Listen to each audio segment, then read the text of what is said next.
Greetings, one and all. Tenda Mwari. Be thankful unto the Most High Mother, Father of the universe.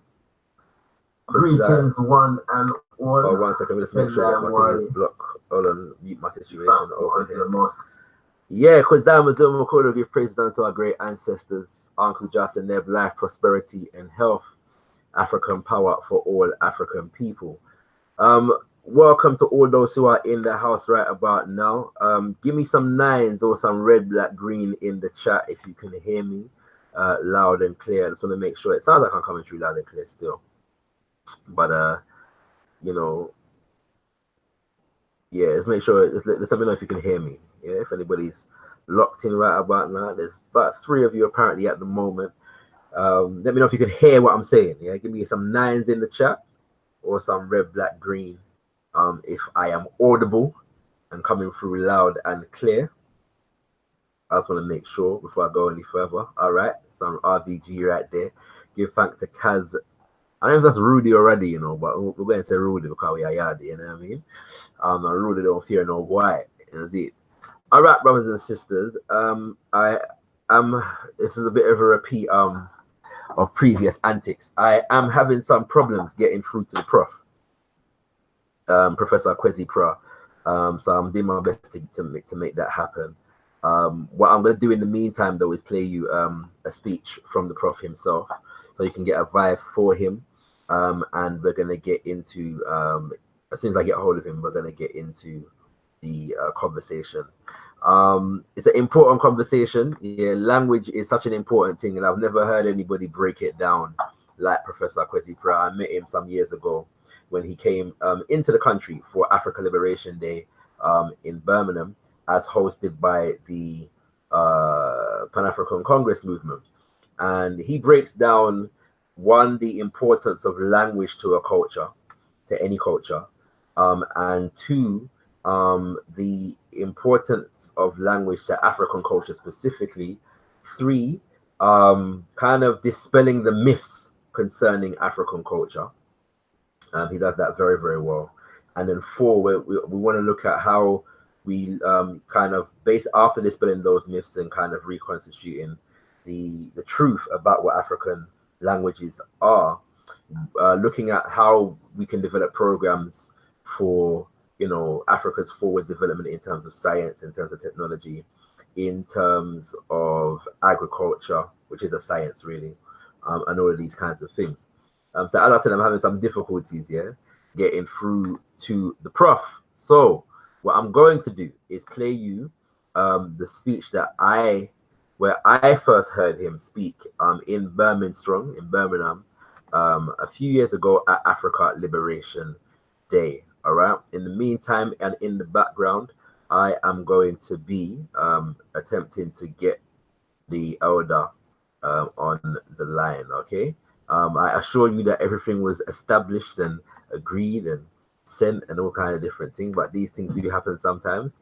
It happened with me and Mamba Amma the other day, and she came through in the end, and we were able to have a very fruitful conversation. So give thanks to all those who are locked on right about now. I thank you in advance for your patience, and ask you to just please like up the video and do share the link if you can. Yeah, do share the link if you can. So I'm going to stop talking, and I'm going to be playing a speech from Professor Kwesi Pra. I'm forgetting the date, but it's the 2012, 13 maybe, over here in the UK, Birmingham to be specific. All right, and you'll get a vibe and a flavor for the prof and what he's dealing with. All right. So once again, thanking you for your patience. I'm going to get into this thing right about now. I just ask you just to make sure that you can hear. Once I start playing the speech, give me some 9s in the chat one more time. Let's give me some more 9s in the chat once I start playing the speech. All right. Give thanks. Bless.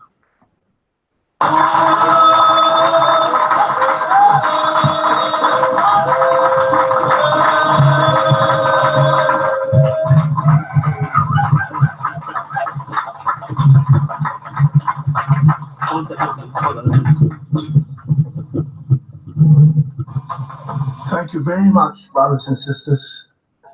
It's an honor for you to have invited me to come here and share with you some of the fruits of the work that we've been doing over the years.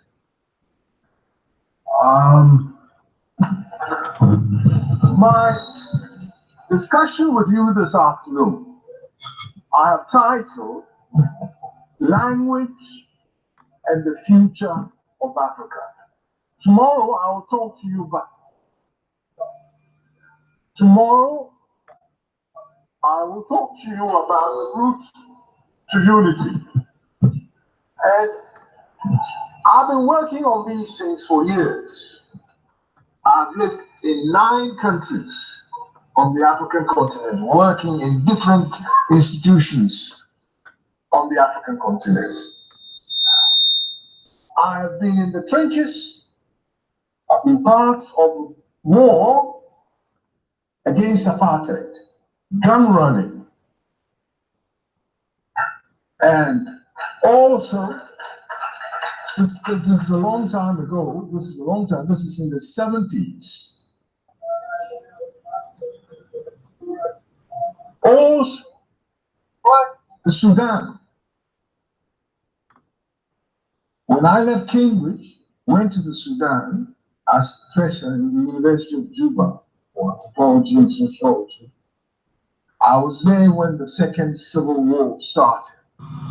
And we organized an intelligence unit monitoring the troop movements of the Sudanese army between the East Bank and the West Bank of the Nile.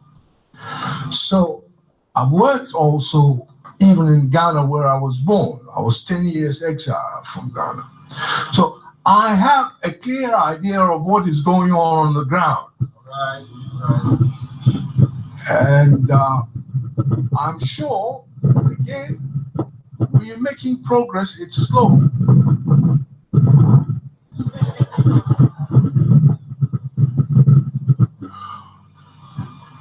Now, we haven't hit rock bottom yet, but we need to go rock bottom before we start climbing up again. And that time will come with the next generation. Many of us will be gone. We don't have very much time left. But the younger generation would see greater and faster, better, steadier progress. Now, why language? Why do I want to talk about language and the future of Africa? Because 50 years ago, at the commencement of the era of independence in Africa, people tended to focus inordinately on issues of technicism, economic technicism, GDP, etc. Very economistic ideas about development. But development is ultimately development of people.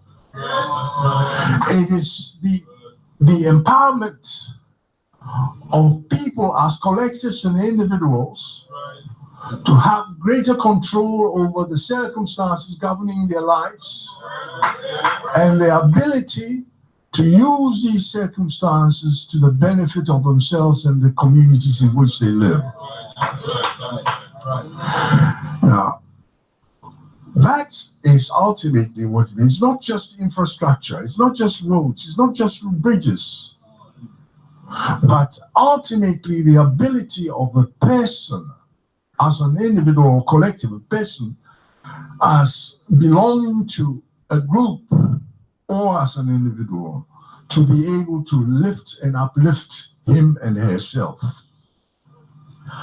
Now, when you look at that, where we started from, we went all sorts of different ways over the years, trying to see that Africa would develop, that Africa will flourish, that indeed it will exceedingly flourish.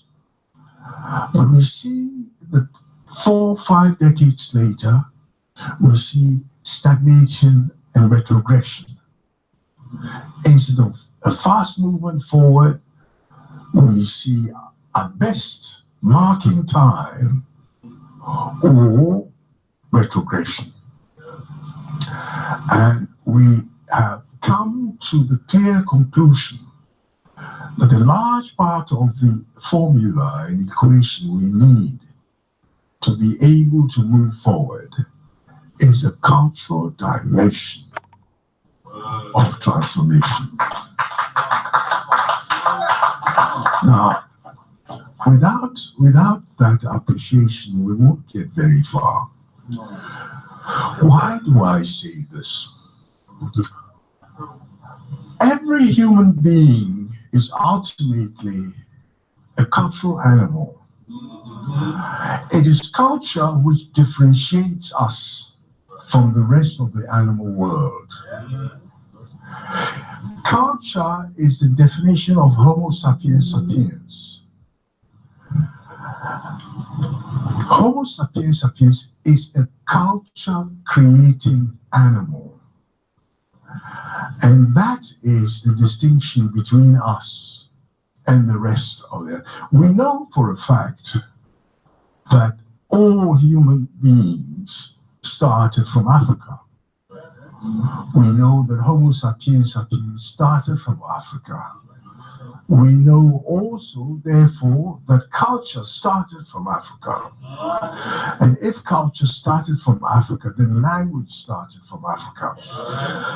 But I've known this for about 30 years, 40 years. I don't think we need to belabor this point anymore. We don't need to be thumping our chests. We need to be acting, doing things, knowing these, because this is common knowledge now. We don't need to be repeating it to ourselves all the time. We need to act on the basis of the knowledge. Now, within the structure of culture, within the overall scientific structure of culture, culture being everything which is the result of the creativity of humans, tangible and intangible,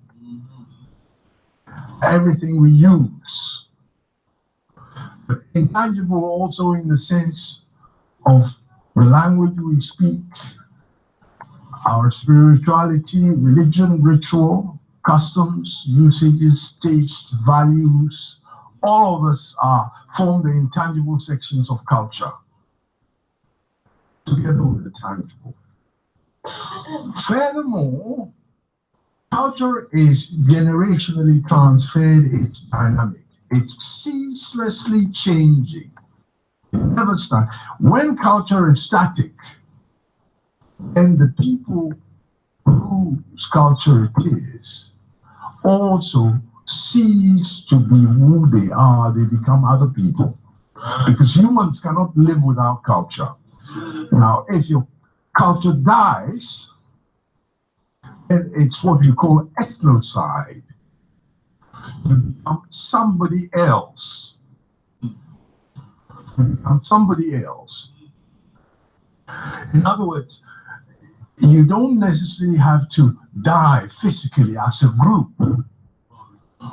But if your culture and all your symbols, all your representations historically vanish, die, stagnate and die, then you cease to exist as the people you were before. Now, this is important because it has other implications. There's an implication that ultimately it is not biology which determines who we are. It's culture. This is why in Egypt today, you find people who are culturally totally un-African, non-African, people who've come in since the middle of the 7th century AD, and who've replaced the culture of the other people, the people who existed before then, and taken over the whole place, the whole society. We must keep this in mind, that it's not biology which ultimately makes us, but it's culture. And the central pillar of culture, the central core of culture is language. It's language. It is in language that all our cultural habits are transacted. It's in language. Therefore, if we lose our languages,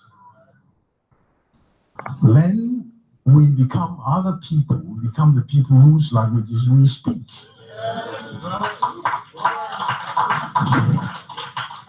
And nothing can then save us. Not our color will save us.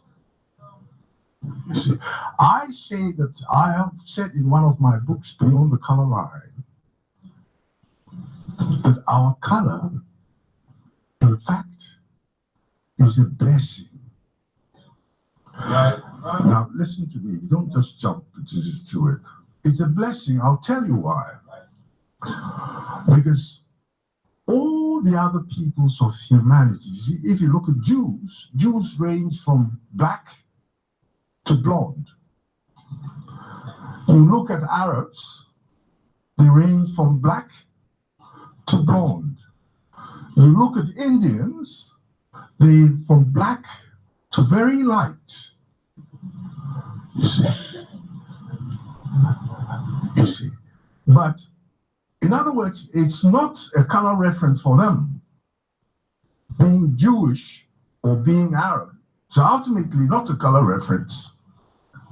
It's a cultural reference because they have certain habits, cultural habits, which wherever they may be, unify and hold them together. A British Jew, a German Jew, Argentinian Jew have said the bar mitzvah they share. The rite of passage. They go into the synagogue, they have their songs. All these are cultural habits. So it is our cultural habits we need to protect, please. And where they are weak, we must strengthen them. And in the diaspora, we must strengthen them. We must build them and strengthen them. That is the way to consolidate and protect ourselves. We must not inordinately focus on color, because I call that not keeping our eyes on the ball. You see, when we focus on color, what we suggest is that all the other things are okay, except the color problem. So that we lose track of the thing we have to protect is our history, our culture, our collective identity and being, the sense of being a people. That is what what will guarantee that is a cultural. At the center of culture is language. You find that all people on earth who make progress development-wise work in their own languages. Let me give you examples, concrete examples. The Vietnamese, and throughout my life, I have watched them very closely because their struggle, the epic struggles against imperialism that they waged, were always lessons for us. The Vietnamese today have the fastest rate of growth in the world. They're averaging the fastest for the last 15 years. Now, it's over 10%. But the Vietnamese use their own language. They don't use French. They were a French colony. They were a French colony. They don't use French. They use their own language. And it's on that basis that they're making rapid progress. The Indonesians used to be a Dutch colony, just like Suriname. The Indonesians today, since the 40s, since the time the Japanese left at the end of the Second World War, they are using Bahasa, their own language. The Malays in Malaysia, who were also a British colony, who got their independence long after, about 7 months after Ghana. Today, they are major economic and technological players in the world. They use Bahasa, largely.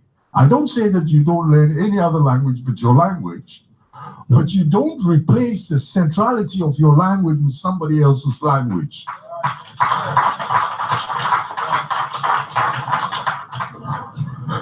Now, you can go on, you can look at, even in South Africa, where I live, the case of the Afrikaans, the so-called Afrikaans language. The Afrikaans language was actually started by the Cape Malay slaves, because the Dutch brought slaves from Indonesia and Malaysia, and from West Africa, and from East Africa, and from Southern Africa into the Cape. Now, the language Afrikaans was started as what they call a Kombeestaal. That is a kitchen language, as a language of their servants, and like a creolized, pidginized version of Dutch. That's how it started. The language of the servants, how they used to talk to the masters. But it was appropriated by the masters when their link with Holland broke, largely after the Napoleonic Wars.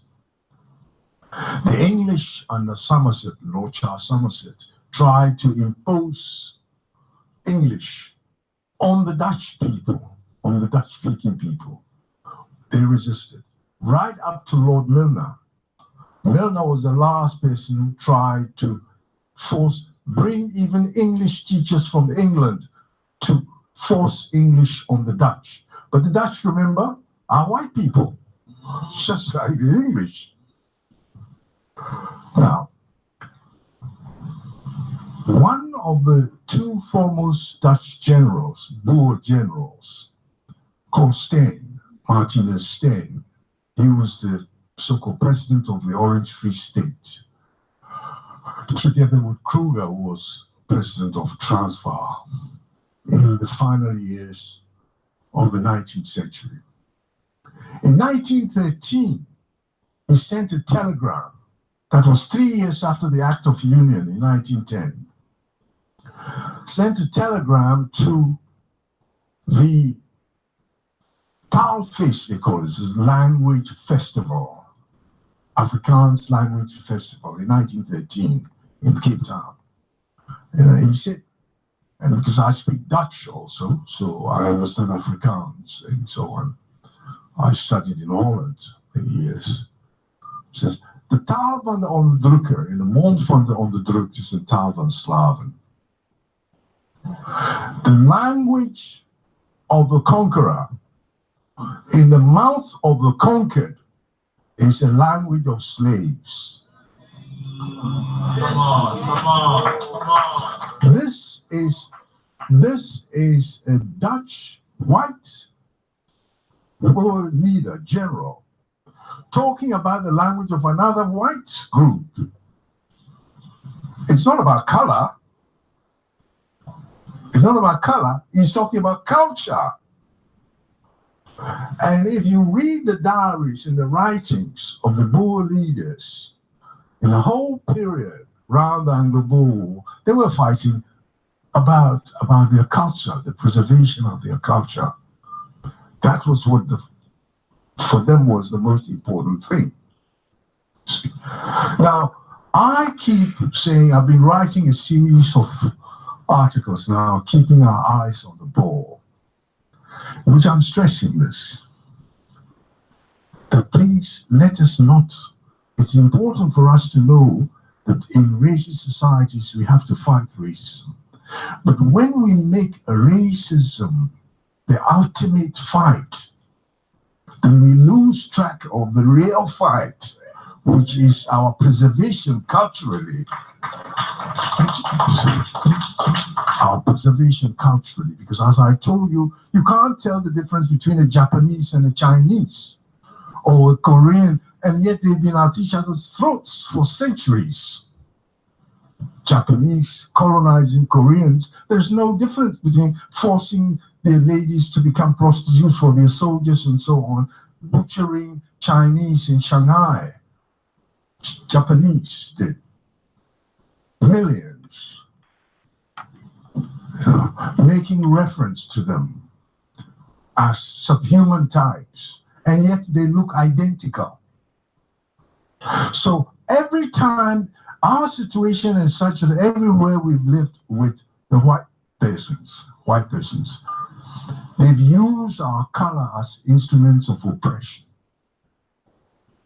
And because the factors of language, religion, these customary habits have become so loose for us,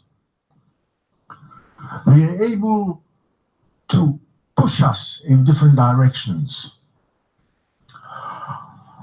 But I say that because of our color, our sense of identity is saved.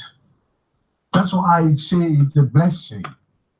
Because if you come into any group of people, 1 million people in the world anywhere, from all corners, and you look around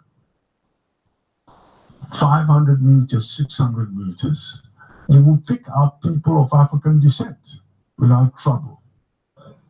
So the same factor which others have used to denigrate and oppress us, at the same time, in the face of the weakness of some of these cultural linkages for us, is our blessing.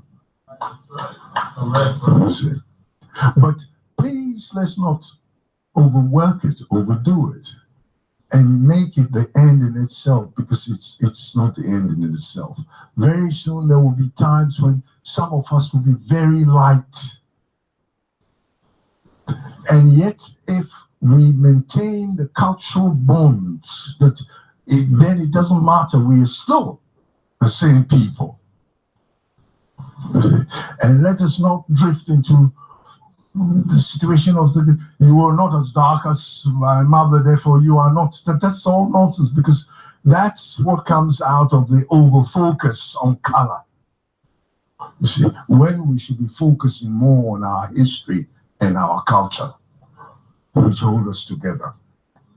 Now, so when I realized that, I thought, goodness, what do we do about it? What do we concretely do in order to push this program of our languages further? So I retired as senior professor emeritus from the University of Cape Town in 1997. And I set up the Center for Advanced Studies of African Society. And to work almost exclusively on the question of African languages, how to develop them in order to use them to move forward. I realized that the first task was to bring some order into the chaos of numbers of African languages. And some of the first people I had to fight was UNESCO, because in publications even by UNESCO, they were suggesting that there are between 1,125 and 2,250 languages in Africa, that by a factor of 1,000, 50%, they cannot tell how many languages there are in Africa. But they know everywhere there is gold, the diamond, and oil, they couldn't tell us how many languages there are in Africa. I said, this is the first problem we need to solve, bring some order. Because you see, the logic they follow there is that if there are so many languages, then you can't use African languages to make progress. Then you must rely on the colonial languages. That's the way the argument goes, you see. So I started working with other people, other academics of like mind. I started finding out who is who on the African continent, and in terms of linguists and anthropologists who have the same sort of sense of direction and sense of mission. And we started working on creating workshops and publishing books on this. What we discovered very soon after that was that most of what are called separate languages in Africa are actually not separate languages, but dialectal variants of larger languages. You see, dialectal variants of larger languages. Now, for example, between Zulu, isiZulu, and isiXhosa is like the difference between Broad Yorkshire and Big Pop from Whitechapel. They are not, or you go further north to Aberdeenshire and you spell B-U-C-K-E-T and the fellow says bucket. And you come to Sussex and it says it's bucket. And you can write the two differently if you choose. And on paper, you have two different words, if you like. Now, the missionary groups in competition with each other translated the Bible often with their own orthographies, with their own spelling systems. So that on paper, for one language, you may have 5 different scripts, different spelling systems, so that if the people who speak these dialectal variants spoke to each other, they would understand each other perfectly. But if they were reading, they would be reading 2 different scripts. Okay. For example, where he comes from, he tells me he's from the Sese Isles. I did some work there some years ago in Uganda. And what I did was that we produced materials on CD on maize pest, insect pests against maize, malaria, HIV/AIDS, etc. And I went to the village not too far from Kampala and saw a group of villagers. We brought them together in the village hall. Okay, family. Once again, thanking you for your patience. I hope you got something from that. Yeah, family. I don't know what I'm going right about now. Yeah. This whole thing was arranged. You know what I'm saying? His assistant emailed me this afternoon. I messaged back to say everything was a go, and I still can't hear nothing from the elder. So it's looking like I'm gonna have to postpone this particular conversation unless something happens soon. He's got the link, so he may just join in the conversation at some point, pop in and whatever. I don't know if I want to waste the time though. Like I'm feeling like just to have a conversation about the subject. I don't know, you know what I'm saying? There's about 12 minutes left of the presentation that I was playing. For if you wanna listen to it in full, you can check out my videos. It's actually in my video library. So let's check it out and you'll find it there. Can everybody hear me, by the way? Give me some nines if you can hear me. Big up Sister Melanated. Yeah, I'm thinking to do that, you know, sis. All right, so let me just send out the link, yeah, and bring people in. We can chat about our understanding of African languages, and I will share with you some of the work that I have researched, some of the papers that I have researched with regards to Professor Kwesi Pra's work. I am apologizing profusely. I am not sure what has happened. I do hope the Prof, our elder, is okay and well, and hopefully I'll be able to update you regarding what has taken place soon. But for now, I'm going to share the link here. I'm going to share the link. And you know, I'll play. I don't know, like, yeah. When you come on, we can discuss, because there's a bit more left. So I can play what's left of the presentation, or we can just build upon what you know, what we've heard so far. Yeah. But once again, apologies. Do feel free to come into the room. You know what I'm saying? Come into the room and join me. And we'll see what we can get out of this evening. I'm not gonna lie, Kings of Queens, yeah. Like, Professor Pra is a brilliant man, and I was looking forward to bringing the elder to you. You know what I mean? But do check out the link right about now in the chat. And yeah, you know what I'm saying, feel free to come in. Yeah, Raz, go and talk about the emphasis of language from your perspective. Yeah, so Raz, yeah, come true, Raz. I know you're a man that's got something to say on these subjects, but anybody can come true still, even if you got questions. I've done some research on the professor's work, and I have some of his papers to hand. So what we can, you know, get from his research, we'll present as well. But yeah, anybody can feel free to come in. You don't have to be an expert on language or nothing like that. That we all have our perceptions about Africa, and the state of Africa, and with regards to languages. So anybody can just feel free to come in, and yeah, we'll have a conversation. I'm gonna you know, turn on my camera because I'm good looking. You know what I mean? And I was hoping to have a proper camera conversation with the prof as well. So we're just gonna keep the vibes flowing, Kings and Queens. You know what I mean? Along the lines of what was supposed to be taking place today. Once again, apologies. But yeah, I'm gonna read whilst people are coming into the chat. Yeah, once again, the link is there, so feel free to join me in the conversation. You know what I mean? Everyone's calling for Raz to jump on. Raz got nothing to say on this thing, is it? So yeah, feel free to come in, Raz. You know what I mean? But yeah, anybody, because obviously I played the presentation, so if you've got a thought or an opinion on the thing, yo, Raz, put your mic on mute for a sec. There's big going on.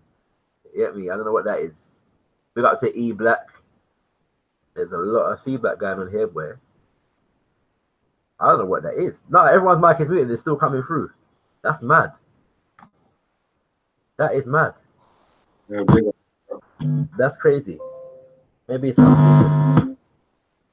All right, we'll have to work with that because everyone's mic muted and it's still coming through. But yeah, big up to E. What about family? Big up. Big up to Raz. Big up, bro. Big up. Yeah. All right, what I'm gonna do, I'm just gonna read something, and then we're gonna touch base on some of what we've listened to so far. Once again, apologies, family. Yeah, I don't know what to say, but yeah, I think I'll apologize enough. But yeah, hopefully soon I'll be able to update you about what's taking place. All right. So one of the things that first of all, Professor Kwesi Pra is the director of the Center of Advanced Studies of African Society. The Center for the Advanced Studies of African Society. Yeah. They have a website which is casas.co.za. Yeah. ZA is the shorthand for South Africa. The elder is from Ghana, but he lives in South Africa. Okay. And so one of the things that he had going was a thing called the Pan-African Literacy Project. And I'm just going to read you some of the literature from that particular project right there. And it goes, and if you've ever heard me deliver a presentation before, 9 times out of 10 you would have heard me present some of this because it relates to so many different things. But yeah, so I say 9 times out of 10 in recent years. Kwesi Pra is launching a Pan-African literacy movement based upon clustering dialects into 12 mutually understood written languages, thus increasing access to information, reducing government costs, and enhancing ties among formerly separate communities. Yeah. It goes on. The new idea Kwesi's goal is to harmonize dialects into mutually understandable languages, thereby creating economies of scale, in teaching and learning literacy. Kwesi's groundbreaking research reveals that 75 to 80% of all sub-Saharan Africans speak one of 12 root languages, which are Nguni, Soto, Tswana, Swahili, Amhara, Eastern Interlacustine, Western Interlacustine, for example, Kitara, Haura, Yoruba, Igbo, Bambara, Fulful, Oromo, and Berber. Dialects within each root grouping are mutually intelligible. The idea is timely in the Pan-African context because of the current shift away from written colonial languages as a basic building block of an educated citizenry. Kwesi's approach will create a new kind of literacy base, linguistically uniting people who live in different countries. For example, speakers of Be, which is spelled G-B-E, but it's pronounced Be. Yeah, so it's like a very soft G at the beginning of that. A common root language in West Africa would be able to communicate in writing with other native speakers in Nigeria, Benin, and Togo. So basically, he's saying that there are languages in Benin, Nigeria, and Togo. There are different, what are considered to be different languages that have the same common root, And so by creating a written version, that you can create a language or a form of the language that is able to be understood across those three countries at the very least, in the language of Be. Continuing, the problem in Africa, hundreds of written dialects masquerade as languages, isolating communities, impeding efforts to reach literacy, and reducing the range and scope of literacy's impact. Until recently, African governments had not been aware that these linguistic barriers were surmountable. They just accepted them. Thus, literacy efforts and investments have followed old colonial patterns. So obviously these borders that were drawn up by colonizers are affecting how we even view our own languages, and therefore our education system, because we're not being educated in our own languages, and we don't even think it's possible to educate ourselves in our own languages because we feel like it only relates to small groups of people cut off from other people. To get around the problem, governments have relied heavily on European written languages. For example, the South African government declared 11 official languages in an attempt at inclusion, but this has created enormous difficulties with teaching literacy and translation costs. Kwesi asserts that the 11 languages are in fact dialects of 4 root languages. All right. Problem continued. For instance, Zulu, Xhosa, Swati, Indebele, Shangaan, Ngoni, Tumbaka, and Tsenga are 85% mutually intelligible as spoken languages. And so basically 85% of, if you speak to anybody between those language groups, they can basically understand each other 85% of the time, and fall into the root group of Nguni. By creating a written form of Nguni, all these communities will have access to materials in their own language that is also culturally sensitive. The impact of this unification has huge implications given the history of division between, for example, South Africa's Zulu and the Xhosa speaking people. It also means that groups in Tanzania, Malawi, and Zambia have access to the same materials since related languages are spoken in those areas, emphasizing the arbitrariness of the borders created by colonial powers of the past. So between South Africa, Tanzania, Zambia, when you say Zambia, you have to include Zimbabwe in that. Between those 4 countries, separate countries, there are common language groupings. That's basically what he's saying there. The strategy, Kwesi has demonstrated the viability of his idea by piloting it with a family of languages called Be, spoken in Nigeria, Benin, Togo, and Ghana. Kwesi has produced a new orthography for Be's mutually intelligible dialects so that all of these speakers can have access to a common literature. One of the first effects of this project is that it reduced the perception of differences among the people who speak different dialects of Be. Kwesi has developed a cost-effective strategy to spread the idea of clustering dialects into common written languages by linking orthographers to governments and foreign donors. He is now taking the next step, which is convincing governments, international institutions, and civil society to buy into this process, beginning with schools and gradually encompassing all forms of written communications coming from the government.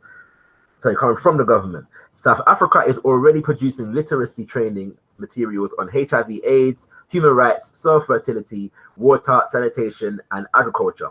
Kwesi is leading donors to rethink both the content as well as the scale of literacy oriented projects. By improving accessibility, his work will facilitate information distribution to a significantly larger percentage of the population. Yeah, and so obviously I first read that some years ago, long after having met the elder, and it blew my head off. Like the first time I listened to this man, it just blew my head off my shoulders, because of the levels of the information that he was dropping and the implications, for the information that he was dropping also. So yeah, I don't know if my brothers in the chat have got any reflections or any thoughts on what the information that has been dropped so far.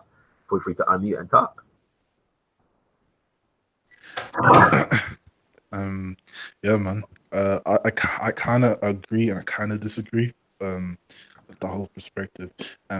I sort of have this narrative that like it's like one language to unify all people, and in secondary schools and in universities, these languages are taught as a second or third or fourth language.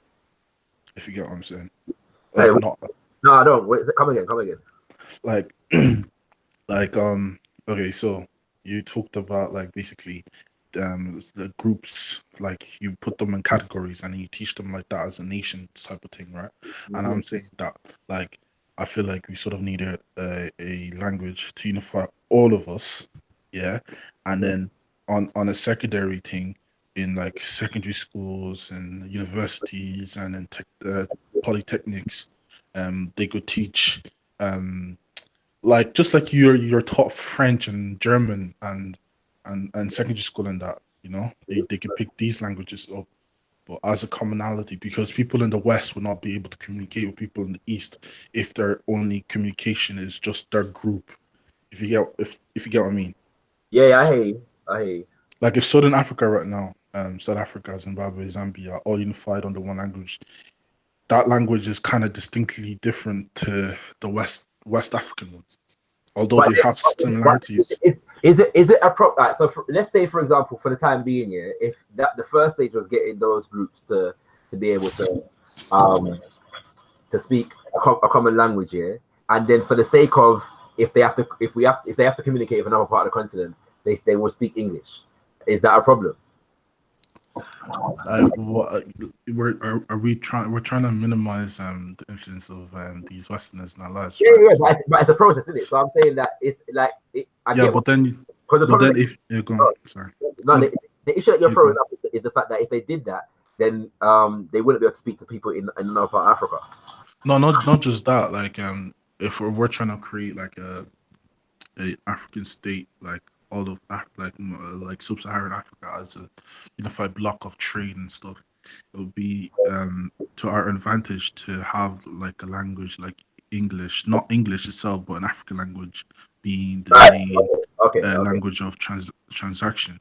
But obviously in regions, just like in China, there are different dialects and different cultures. Because my thing is, if this happens, like for example what you're saying, if the eastern part of Africa unifies under one language, then you later on trying to tell them that no, you need to adopt this language, they're gonna be like, nah, you're trying to rub out my culture. Okay.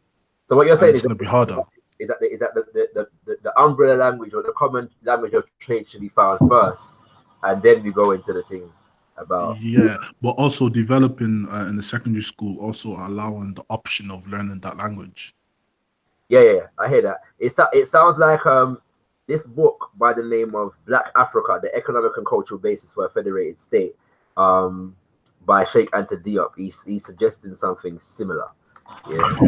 You know what I mean? Anyway, let me see if E-Black has got something to add to this thing. Yo, bro. Yeah, man. I think I'm just trying to check how popular English actually is in Africa and how many people are speaking it, because I'm thinking we could add like a couple of languages that already exist into our vocabulary and learn those things. Like Swahili is like 120 million. I think Hausa is like 80 million. So that's like a good coverage already there, and that's east and west. And if we could just get a south one there, yeah, man, that would be a good look. Yeah, so Swahili is apparently the largest speak like language group. But then there's this thing called the Niger Congo, yeah, language group as well. Do you know what I'm saying? And those are said to be common languages. So most of the languages in West Africa and Central Africa are said to come from the same root as well. So there's all kind. But I think the major point though is that, like, because of this perception that we're taught, yeah, about these thousands, and he gave an exact number, between like a 1,000 and something to 2,000 languages on the continent, like, and yeah, and the idea that basically this is a barrier. I don't know, like, if anybody has this experience, but I've been to Ghana, and like 90% of the people that I met spoke more than one language. You know what I'm saying? Like, yeah, I would agree with that. Like, I don't think it's like even different language, because like my father's tribe, Bamileke people, right? So my father, I think he's from Bangante, and yeah, my like the town down the road is the same tribe, but they have like my auntie Sydney, like the way she talks, like it's completely different, and they're from the same family, yeah, right. and they're from the same tribe. So like when I could understand my dad when he talks in his language perfectly, like without no huff and puff, but when my auntie speaks to me and the same language but extremely different, I can't even understand one word of it. Like I can't, like, it's very, very hard. And I So think that's the issue in the continent, man. but if it's the same language, why is it difficult? The accents and the pronunciation and stuff, it's way more harder because they are closer to it. That particular town is closer to another tribe that's also the same tribe that's influenced by the Hausas. Because in Cameroon, the Bamilekes, you have Bamilekes that are Muslims, you have Bamilekes that are Christians, and you have Bamilekes that are traditionalists. And due to the influences of different cultures in that entire group, it has created a lingua franca of different types of influences. Like you have the Hausa influences in certain parts of the Bamileke tribe, and what's that place called, Bamun, right? You have other places where other tribes have influences, or other cultures have influences, if you get what I'm saying. So when they are from the same tribe and they just live one town from the next, you know, it's the same in Ireland, for example. Like you would never, like a person in eastern part of Ireland, like Dublin and all them places, speaking Irish would never understand a Galway man speaking Irish. Do you get me? Like they would not, even though they were speaking the same, they will not understand each other. The dialect is different. Certain ways they formulate their sentences, even though they're using the same words, it's different. You get me? It's the same kind of thing. I think that's what the issue is on the continent. It's not like they are speaking a different language, but it's the formulation of the language. It's the way you're putting the whole sentence together. The pronunciations of the words that are very hard to catch if you're not used to speaking like that. You know. So if the language was written, yeah, in a way that is designed to kind of increase kind of common understanding, would do you think that would make it easier? Yeah, like that was like the sort of the issues that the Swahilis had, right? The British in Tanzania and in the eastern part of Africa. That's the issue that they had with Swahili, because they had too many different variations, and they came together and they standardized the language, and that's the standardization that everyone uses in these places. But even at that, if you go to the rural areas in some parts of Tanzanian Swahili is different from like the Swahili that is spoken on the borders of Zimbabwe. It's or even Congo, for example. Like a lot of Lingala is very similar to has a lot of Swahili words, the eastern part of Congo. So you have that influence as well. So I think it's a matter of like standardization. But even with that standardization, we can standardize regions. But now, if we're talking about a collective, how do we have a language for all of us? So people even in the diaspora could easily trade, and do trade with people on the continent and break that barrier of English. Because, like in Nigeria, for example, right, people would think that English is spoken a lot, but it's actually not. In the cities, they speak their traditional languages, like they speak Yoruba, they speak Hausa. You see them on the streets selling their food and selling their stuff in their native language. They're not using English, or they use pidgin. So even the formalities of English that we know of, they don't adhere to. So even that gap there is very wide. I'm gonna just say to for people that are just joining, I have to apologize profusely. I'm not entirely sure what has taken place, but the call and the conversation was arranged, and the link was sent to the prof's assistant, and so but we've been unable to make contact as of this evening. So I apologize for that. But I just had somebody else in the chat. Right. So basically so it's looking like I'm gonna have to postpone this conversation with Professor Kwesi Pro. I am apologizing once again. Big up Bugs Negus in the chat. Welcome. Big up Afro Man Raf. The link ain't working. I'm gonna send it again. He also says Hausa is Arabic, and Nigeria is also riddled with corruption. They actually say the population of the Hausa is wrong and just inflate the population for political reasons. You have to inflate. Yeah, there's a lot of politics that goes on in Nigeria. Right, I see there's somebody called Prince in the chat.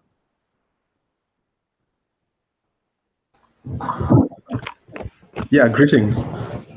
Greetings. Is that Prince? Yeah, it is, yeah.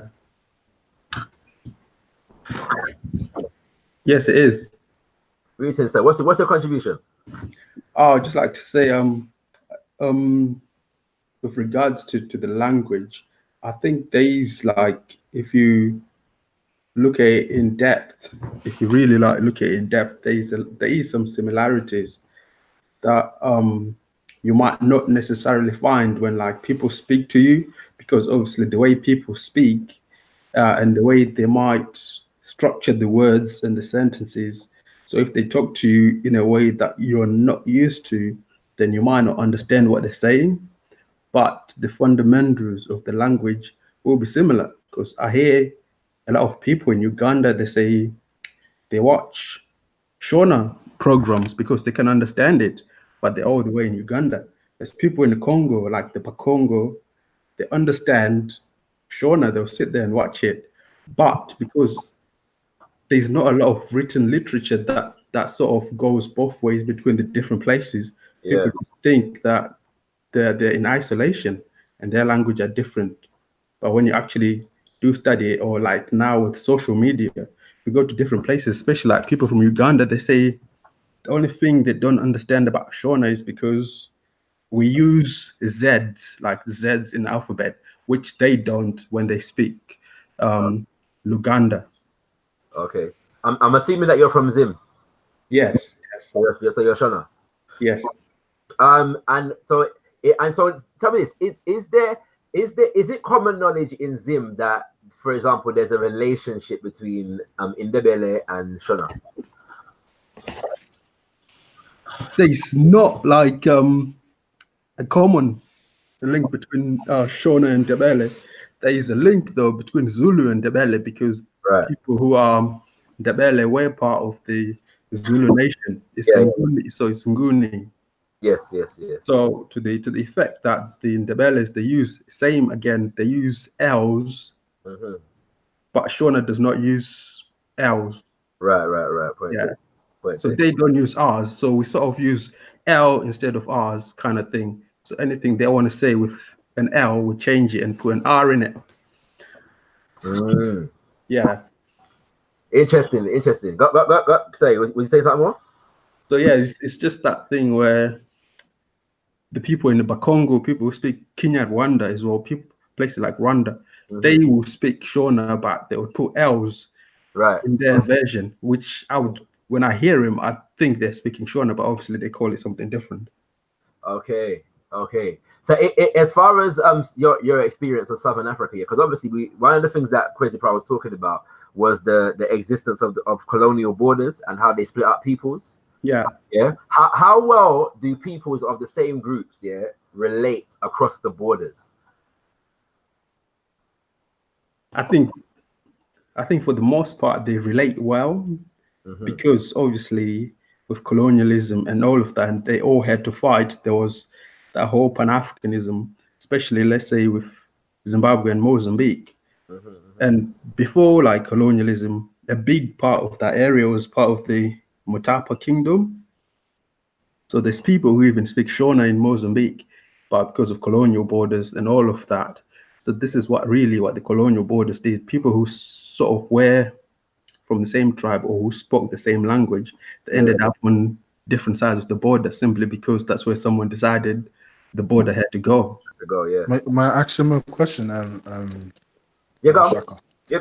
So do you think, Brother Prince, do you think that contributed to the diversification of the languages? And we because if you know the way okay, I take the examples of the Spaniards, right? That immigrated and colonized South America. Yeah. Their Spanish is very different because they're disconnected from their base, as it were. Yeah. And as such, and with other influences, they have some of their language has kind of changed, and it's not the original Spanish that they're speaking in Spain right now. Yeah. Same with the Portuguese in Brazil and all that. Do you think the same sort of thing did occur with a lot of African tribes, that they were separated, and now these tribes now created their own version of their own thing and took from other peoples and stuff like that, like the Zulu and the Mbele, like their language is very similar, but it's also very distinct, although they came from the same place? There's not much of a huge difference because, like I say, colonialism it did happen, but it was over such a short period of time. But people had been traveling throughout all Africa for thousands of years before the colonizers came. So between that, people moving back and forth, the language itself had already kind of changed, if you know what I mean. Because like I say today, I can understand people from Rwanda, but I've never been from Rwanda. So we could say maybe Shona is a derivative of what the people in Rwanda are speaking today. So there had already been a massive state change by the time the colonizers came. Because when I speak to my grandma, she talks about how they came from a place called Tall Grass, which is Lake Tanganyika in Tanzania. So this had already been happening a long time before the colonizers came. So Yeah. There's not really what you would think is pure Shona. Obviously, you might. No, I don't mean like I don't mean like pure whatever. I'm not talking about like them in having relationships with other tribes. I'm not talking about that. I'm just talking about like the development of their linguistics. So because they are not in the central base, like we see with every other culture that has been like disconnected with their own peoples, in whether it's through travel or through expansion or just through war, like they split, and this split has caused a derivative of the original. That, you know what I mean? Like if you look at the Spanish people in southern and Spain right now, they don't speak the same language, but they don't have the same culture, but they're the same people. But because they're separated, they're able to think in a more independent way, so they're able to flourish and to grow their own and all their own influences and stuff like that, you know? Yeah, I mean, if you look, like I said earlier, if you look at the history of Southern Africa, at one time there was what was called the Mutapa Empire, and it used to go from coast to coast, all the way from Namibia to Mozambique and Tanzania and all of those places. So it was huge. So these are people who are sort of getting pulled into that empire, and obviously there'll be like the languages will be sort of borrowing from here, a little bit from here, and a little bit from there. Because even now, when you look at West Africa or Twi, the word for head over there is Osoro, right? Whereas in Shona it's Musoro. So you can see that even before anything of that nature of this disruption happened, people had already been exchanging languages and ideas. That's a beautiful example. So let me just cut in quickly, yeah, because I see that there's a few more people joining the conversation. Just so you know, I have to apologize once again. The conversation with Professor Kwesi Pratt is going to have to be postponed simply because I cannot get through to him. I'm telling you, I have emailed 10 times. I've tried him on Skype. I've even called all the way to South Africa without a calling card, yeah, to make this conversation happen this evening. To no avail, yeah. So I'm hoping to be able to find out what has happened to the professor at some point soon and let you know. As soon as I know, you will know, kings and queens. But give thanks for you joining us anyway. We're just having a conversation. I was able to play a presentation from Professor Kwesi Pratt that I was able to witness when a few years ago in Birmingham. And so we're just having a conversation coming out of that. We've got a few brothers on the panel. There's no sisters on the panel though. I'd love some feminine energy. You know what I mean? You know, because we do love feminine energy as brothers out here on the panel. But yeah, we're just having a conversation coming out of that and sharing some ideas and thoughts around our perspectives on African languages and the unity of Africa through language. I do want to mention that. So first of all, big up Scattered Minds joining us in the chat. You know what I mean? Promoting that Swahili hard, my brother. Go on, you don't know. But yeah, that, and I'm vexed because that's definitely one of the questions that I wanted to ask the professor in terms of the relevance of Swahili and the viability of Swahili as a continental language, the Arabic influence on Swahili, etc., etc., etc. I did want to ask that. Prince, mute your mic for a sec, please. I think I'm getting some feedback from you. I think. Oh, it's not you. Maybe it is. Okay, yeah, that's good. All right. So yeah, but also I do want to mention that today is the anniversary of Ghana independence. It's Ghana Independence Day. So any Ghanaians locked in, locked on, big up yourself. You know what I'm saying? Oftentimes, as Black people, especially from Africa and the Caribbean, we kind of got a bit of a love-hate relationship with these independence days because we're like independent from who and independent from what and what is independence really and all these things. But the independence of Ghana was very meaningful because of the fact that Kwame Nkrumah was at the helm, and he was a leading light of the Pan-African movement in the 1950s and 60s, leading up into the 70s. You know what I mean? So I just want to send a special shout out to all my Ghanaian brothers and sisters, and to the name of Osagyefo Kwame Nkrumah, the Convention People's Party of which he was a leader, and the entire Pan-African movement of that time. This is one of the things that Kwame Nkrumah was talking about in terms of getting Africa on one currency and one military command, and these kinds of things. And so language would have been important to all of those missions. Yeah.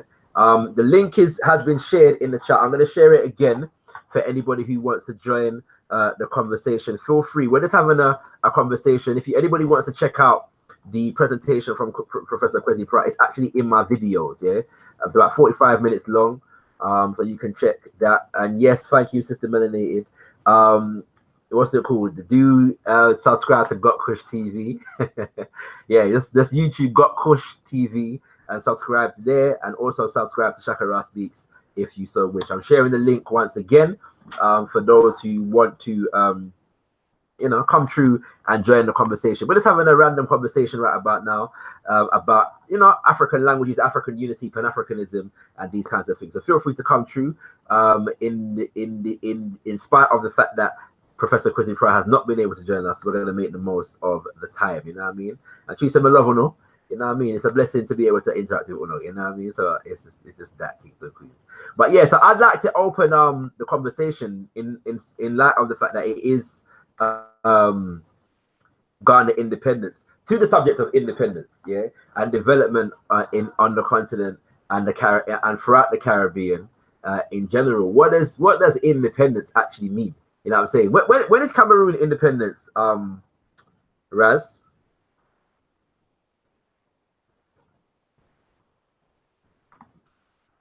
Raz gone to bed. That's why it's gonna disappear. And I've even forgotten the date of Zimbabwe independence. I usually have these things on top of my head.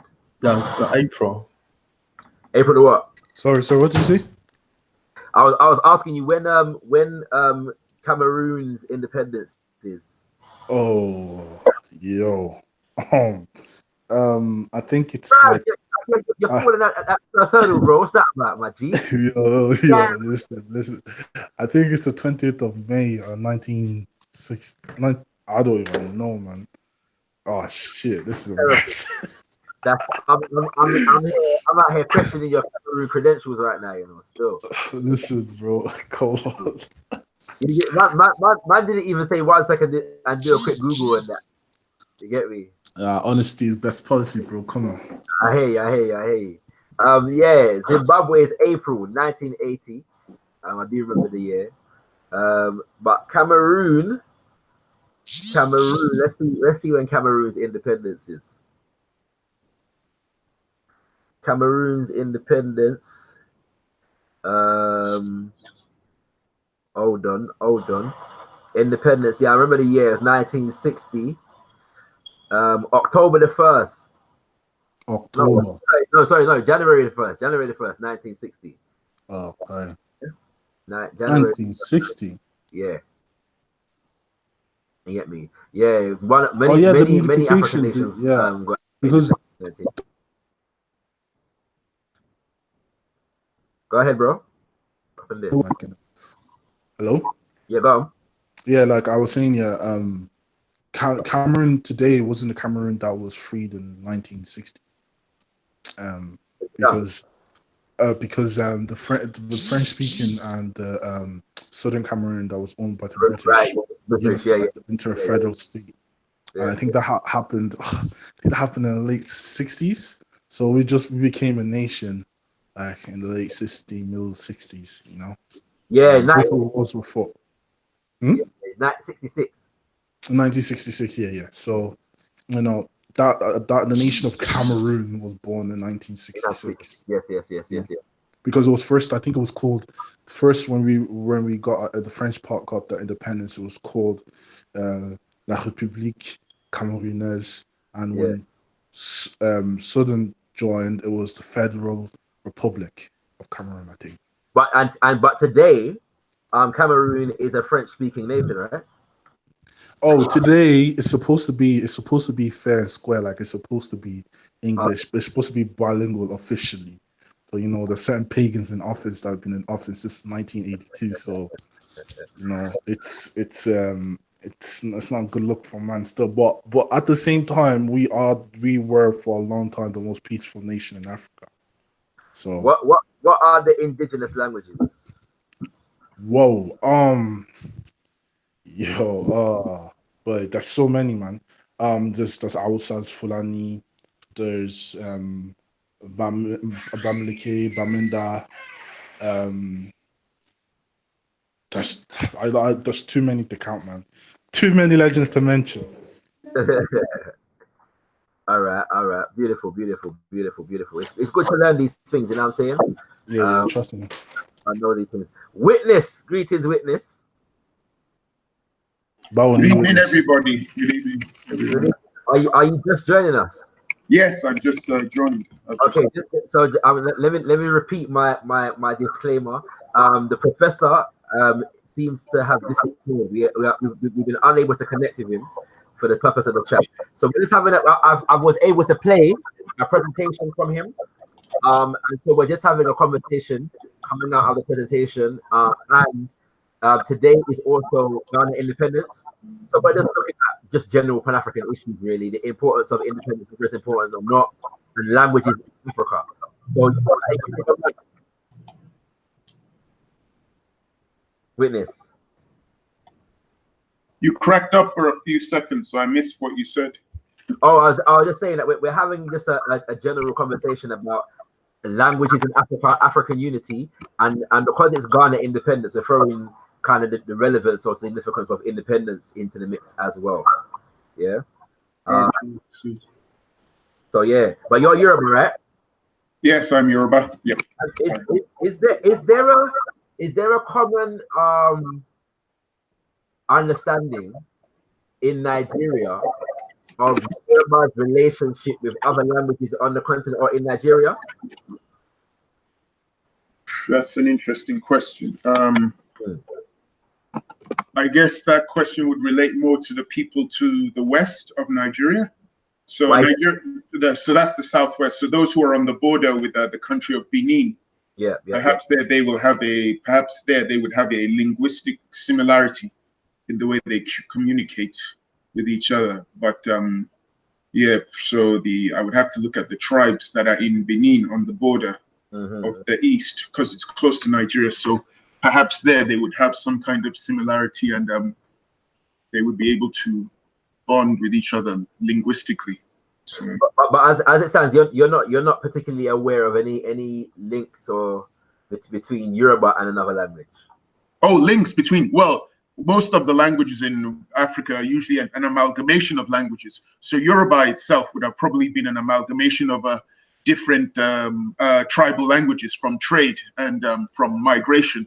So I don't believe that any language in West Africa is unique. I believe they are all an amalgamation of other languages. So I'm sure if we do some research to Benin or to Togo, we'll probably see certain words or expressions which are similar. So I think Yoruba, in my opinion, it's definitely made up of different West African tribal languages that have come together to create what we now call Yoruba.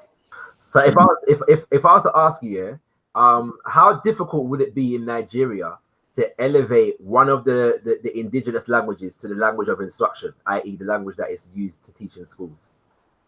Well, that's interesting, because when I was in Lagos, just before I came to England, when I was schooling in Lagos, they introduced Yoruba into my school. And they said it was going to be, this was 1987, maybe 88. 87. When you say they introduced Yoruba, do you mean they introduced it as a subject, or they introduced it as the language of instruction?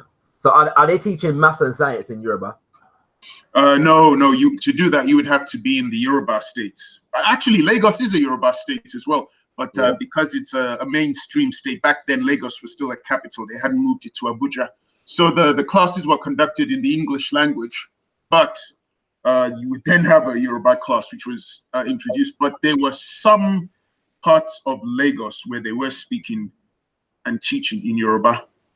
Yeah, I find it interesting that an Hausa government moved the capital from Lagos to Abuja. And I think, and you know, to what Brother Shaka Rao was talking about earlier about the inflations of populations of Hausas in Nigeria, I think that's sort of like an issue as well to talk about as well on a later date as well, man, because it's a very unfair politics, and it's not given an equal, fair representation to all. Yes, absolutely. I would agree with that. Even though they do say Abuja is in the central of Nigeria, so it's not really a northern state, but you know, it is closer to the north. Some would argue. Well, like it's majority Muslim, Abuja. Yes, a lot of people would say that. Yeah, that would be a good point to make. Yeah. Let me read something here. It's taken from Sheikh Anthony Diop's book, Black Africa, the economic and cultural basis for a federated state. Yeah, and it's in chapter 2, which is entitled Linguistic Unity. He says, let us take the Senegal. So let us take Senegal as an example. Before any choice could be made, the kinship of the various tongues spoken in Senegal had to be demonstrated, which may not be easily done in other territories. By setting the linguistic rules that would allow passage in a systematic way from Wolof forms to Sira, Peul, how you say that? Tekulaire and Diola, we demonstrated the deep kinship uniting the various segments of the Senegalese population. The importance of this demonstration is that it shows us a kinship, the ignorance of which has kept alive until the present local particularities, Sierra, Diola, and Tukulur, at times as effectively uniting as mini nations. Quite objectively, in a country such as Senegal, Wolof is the obvious choice for a national language, a language of government. All minorities are nearly bilingual, speaking Wolof in addition to their primary language. It can be seen that within the local context, cultural languages such as Peul, Tekulur, fall into the class of minority languages, say minority groupings, whereas it is quite another matter in a region such as, say, Fouta Djallon or Northern Cameroons. Get me? The point of reading that is just to explain that this book was written in the 70s, I believe. And so, yeah, heads were, already some way in terms of making headway in terms of solving the African language problem from them time there. I read one more thing from this particular book. It says, it is in Wolof that researchers today are trying systematically to introduce all the concepts required to convey the exact sciences. Yeah, importance of teaching science and economics and them kind of things. They're in your own language. Sorry, that's not what I was going to read actually. This subsection called choice of a language on a continental scale. When our demonstrations of Wolof have gone far enough, they will have proved that in due time it will be possible to appropriately choose one of the major African tongues and promote it to the level of sole governmental and cultural language for the entire continent. It will cover all territorial languages in the same way that Russian is overlaid on the language of each socialist republic within the Soviet Union. The choice of such language will have to be made by a competent interterritorial commission imbued with deep patriotic feeling, forswearing any hidden chauvinism. The language thus selected will at first be taught in the secondary schools of all territories, just as if it were an obligatory foreign language in the curriculum. Then, as textbooks on various subjects are completed in this language and adopted in higher schools and colleges, the continental language will take the place of European languages as the vehicle for our modern national culture.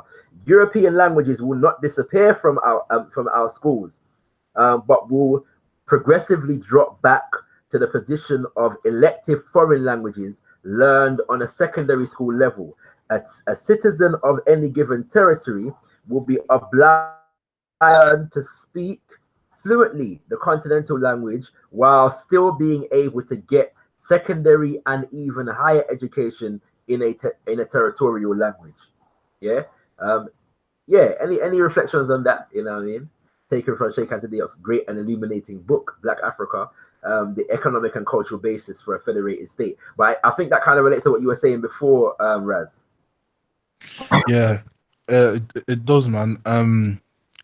I have this grandiose sort of idea about the future of the continent. So I would agree with that 110%, bro. Well, why don't you share what's your grandiose idea? Oh, that's for me and my thoughts. Hey! The commander is not speaking. The commander is not speaking. That's for me and my thoughts, bro. But yeah, I think a language is, like throughout history, languages have given people an identity and have unified groups of people towards languages and a religion and also politics. But language, once you can speak the tongue of someone else, you're able to feel their emotions, you're able to understand them, you're able to transcend the barriers of just physicality, you're able to speak directly to their soul. So I think a language is very, very important for us, man. And we should really, and also I think we should also think of creating a new language incorporating all of these languages. you get what I'm saying? Sort of having like a bit of Khoisan, a bit of Zulu, a bit of all of these languages in it, so that to the speaker and to the people, they still see themselves in the language. Do you get me? So I don't think like Zulu or Swahili should be language, because that could, garner some sort of resentment towards those people, because the people that that language is given to may not really be about that life like that. But if you have incorporation of all the languages in one language, and I think it could be beneficial. What's your thoughts, Witness?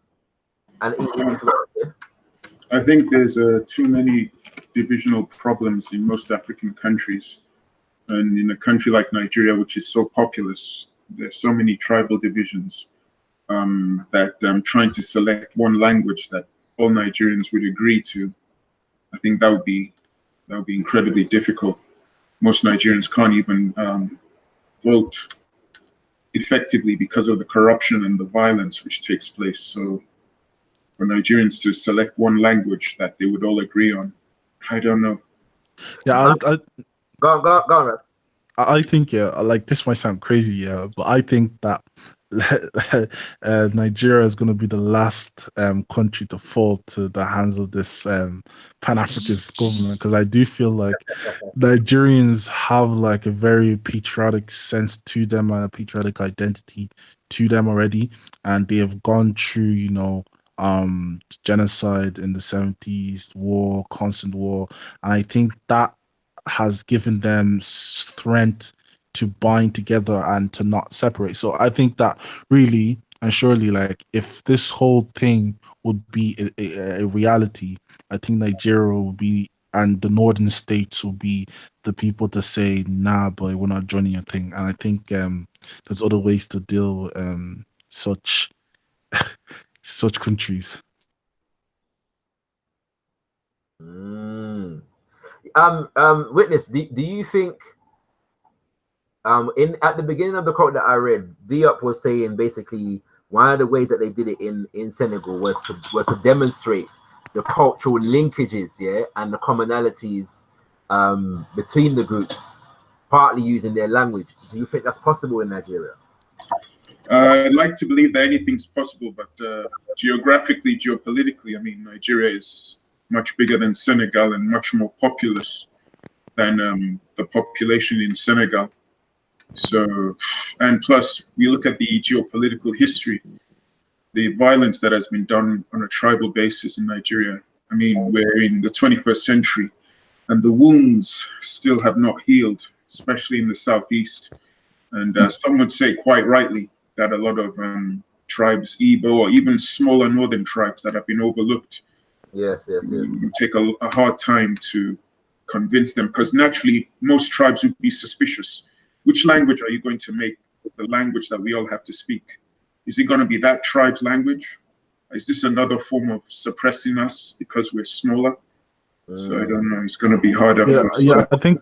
What if you took one of the smaller groups instead of one of the bigger groups? Oh, hell will break loose, man. You'll have Biafra 2.0. Definitely. And I do think Nigeria is in a very particular position, man, and it's gonna it's gonna be extremely hard to develop Nigeria in so many reasons. At the same time, there are those who say once Nigeria gets sorted, the rest of Africa will follow. It's that deep, but I don't think that's a possibility, man. And the reason why I'm saying that for Nigeria especially, that I don't think it's possible, because there's so many different things. One big thing is also population. How do you build so fast to like, what does Nigeria do when oil runs out? Like, what does Nigeria do, and how does Nigeria keep the peace when their source of income runs out? Like, that's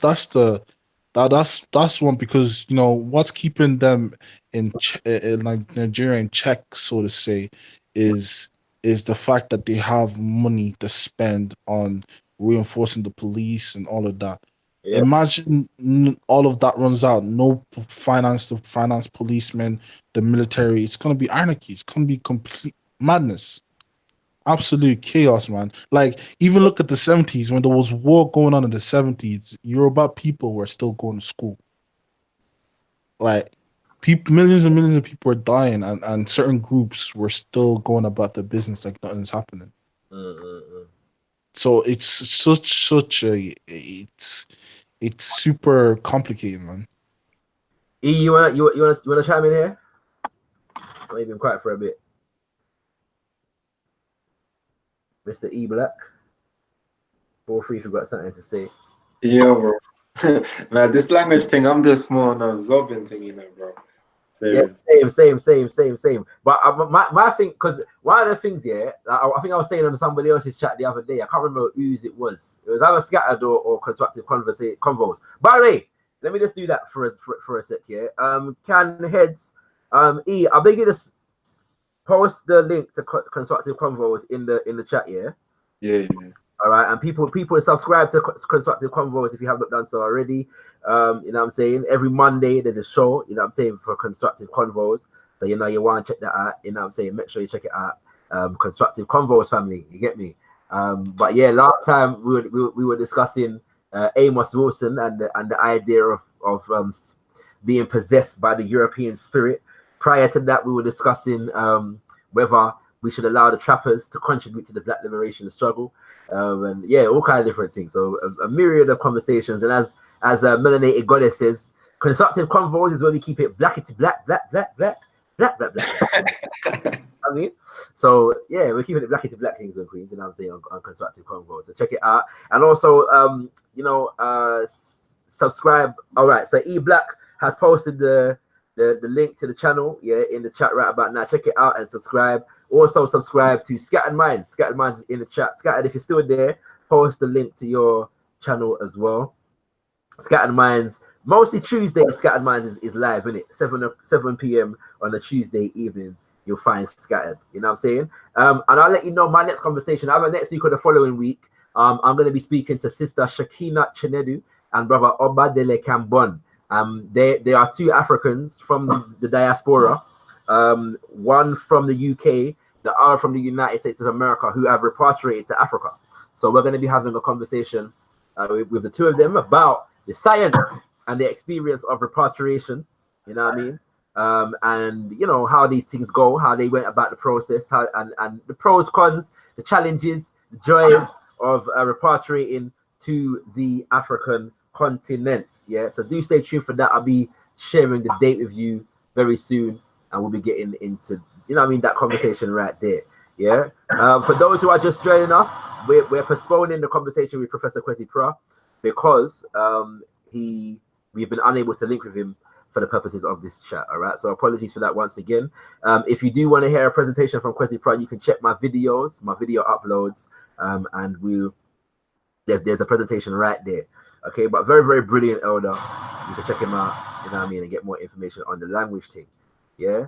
Right. I'm gonna ask a question about Ghana independence to anybody on the chat right about now. Because I know, for example, there's a song, yeah, written by a Calypsonian, all right, called Lord Kitchener, yeah, called Ghana, yeah. And it's a song celebrating the independence of Ghana, and so it's demonstrative of the fact that when Ghana became independent in 1957, it was big celebrations in the Caribbean. When Ghana became independent in 1957, Martin Luther King traveled to Ghana, yeah, to take part in the independence celebration. If you Google, you'll find a picture of Martin Luther King and Asante Kwame Nkrumah. Malcolm X met with Asante Kwame Nkrumah in 1964, and many other African leaders. And also, if you listen to a lot of his last speeches, he speaks a lot about the independence movement on the continent and the impact that it was having on the movements that were happening in America during that time. Yeah. So my question, like, I want to know, like, if like Ghana independence or Kwame Nkrumah as a person, as a figure, is a person of note, yeah, among the people of your respective nations. You know what I'm saying? Like, what does it mean? Is the name Nkrumah really spoken? When I was in Ghana, it was interesting because it's like the name Nkrumah, if you're in Accra, like you'll see monuments to Nkrumah and them kind of things there, and you'll see school children going in and out of the Nkrumah Museum. But when you speak to people, they will all tell you that he's not really taught. People don't really speak about him. His political party only was released from a banning in the early 2000s, I believe, and all kinds of madness. So it's like he's there, there's a big monument to him, but teachings and information on him is not pervasive in Ghana society. So I'm just interested, but because he was such a Pan-Africanist, is his legacy well known in Nigeria or Cameroon or anywhere else that the panel may be from?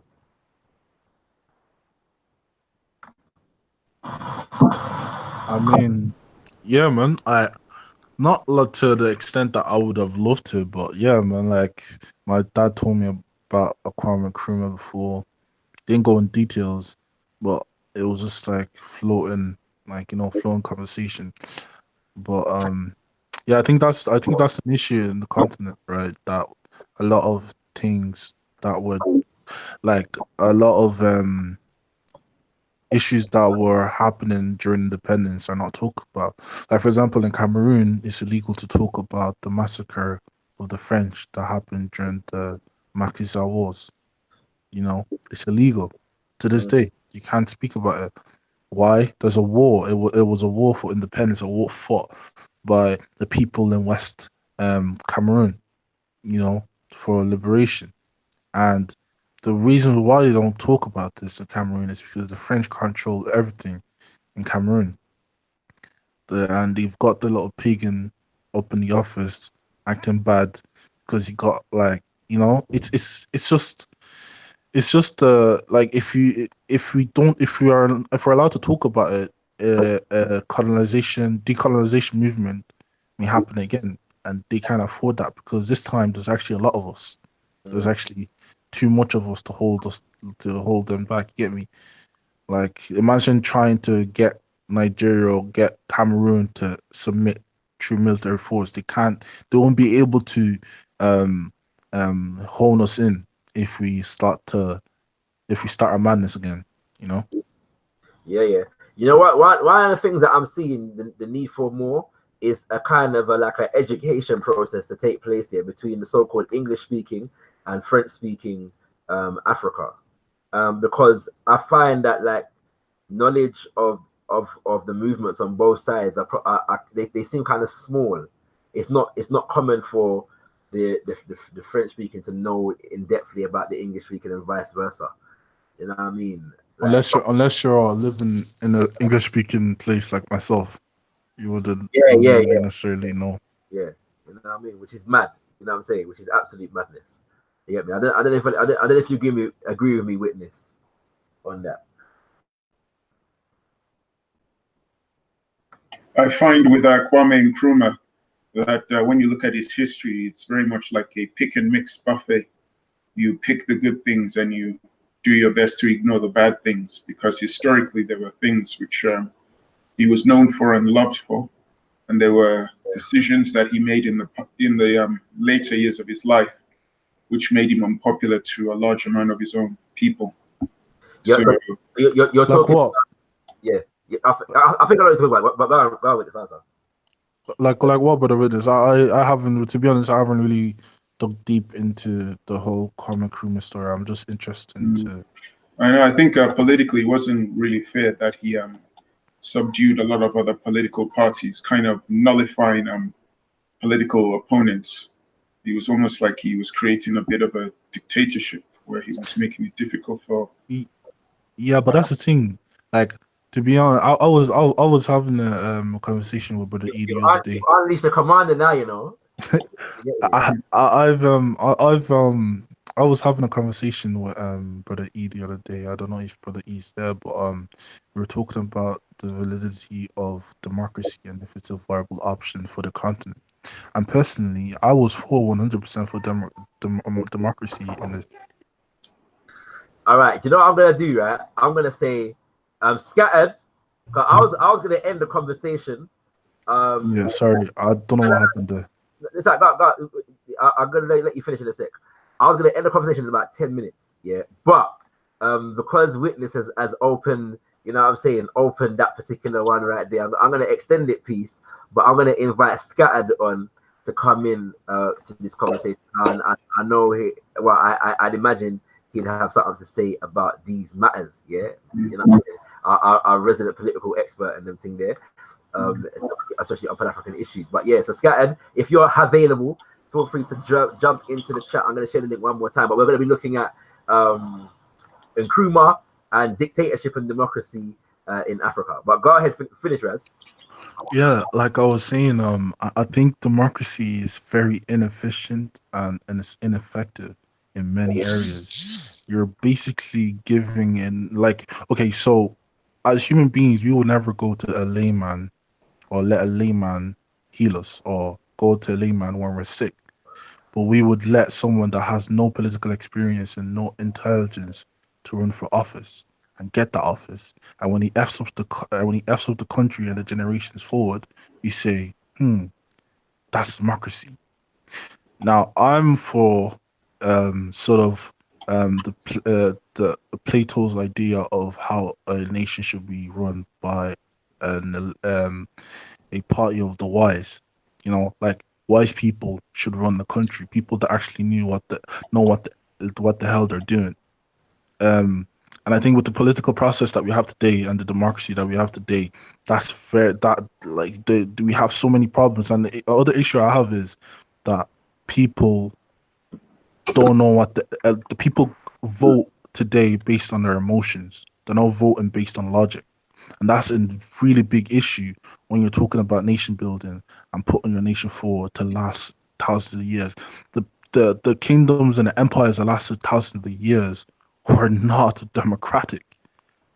They weren't democratic. Yes, they had councillors that were elected amongst themselves, but they were a ruling class of intellectuals that knew what the F they were doing. If you're talking about Egypt, Songhai, any of these empires, the people knew, but the people had rights and the people knew what they had to do, and at least didn't disturb them. They went about their business doing what they had to do, and the rulers made the decisions for them. Now, this whole Western idea of democracy has failed us. It has given us like so much so much fakery and you know, things that are not actually real, not tangible things, you know.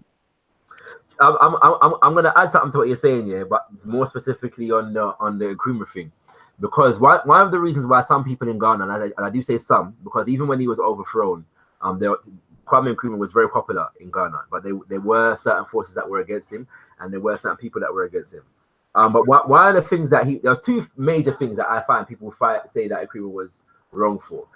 The first one was that he gave a £10 million loan, yeah, to Sekou Touré. Well, I say Sekou Touré, to Guinea, yeah, which was then under the leadership of Sekou Touré. And the reason why he did that was because when Guinea became independent, the French, when they were leaving, yeah, basically threw a tantrum, and basically they took everything that they could and they destroyed everything else, yeah. So they destroyed schools and they destroyed nurseries. They destroyed government buildings and administrative offices. They destroyed research institutes of medicine. They destroyed hospitals. They destroyed farming equipment. They destroyed all kinds of different things, yeah. And so obviously, after already having been impoverished, yeah, the nation was at another disadvantage once again, because the people, the French, basically destroyed everything. So same in Cameroon. Say again? It's the same in Cameroon as well. They did the same thing. They did a few things, yeah, in a few places, yeah. So Nkrumah gave Sekou Touré 10 million, and that's also partly because of the fact that he was forming this union between Ghana, Guinea, and Mali, yeah. So he wanted to basically collapse the borders and basically do away with the colonial borders. So he formed Sekou Touré and Modibo Keïta formed the Ghana, Guinea, Mali Union, yeah. And so as a part of this working relationship, he gave Sekou Touré 10 million, and some people in Ghana thought that he should have done that. That money should have been spent in Ghana. The other thing was that he called a referendum on the need for a one-party state, and interestingly, the people voted, for a one-party state. But that was principally because the CIA was operating in Ghana and trying to cause dissension and division between the people, and so it was felt by the government, the CPP and Nkrumah, that a one-party state should be instituted, so that basically there's no division, there's no party politics dividing the people. Remember, the people have just come into the ownership of their own nation, and generally speaking, if you check any revolution, generally speaking, the first thing that people do is not call an election. They stabilize, they build infrastructure as under a one-party system. There's a central government that is designed for the purpose of developing certain infrastructure, and then eventually elections may be called.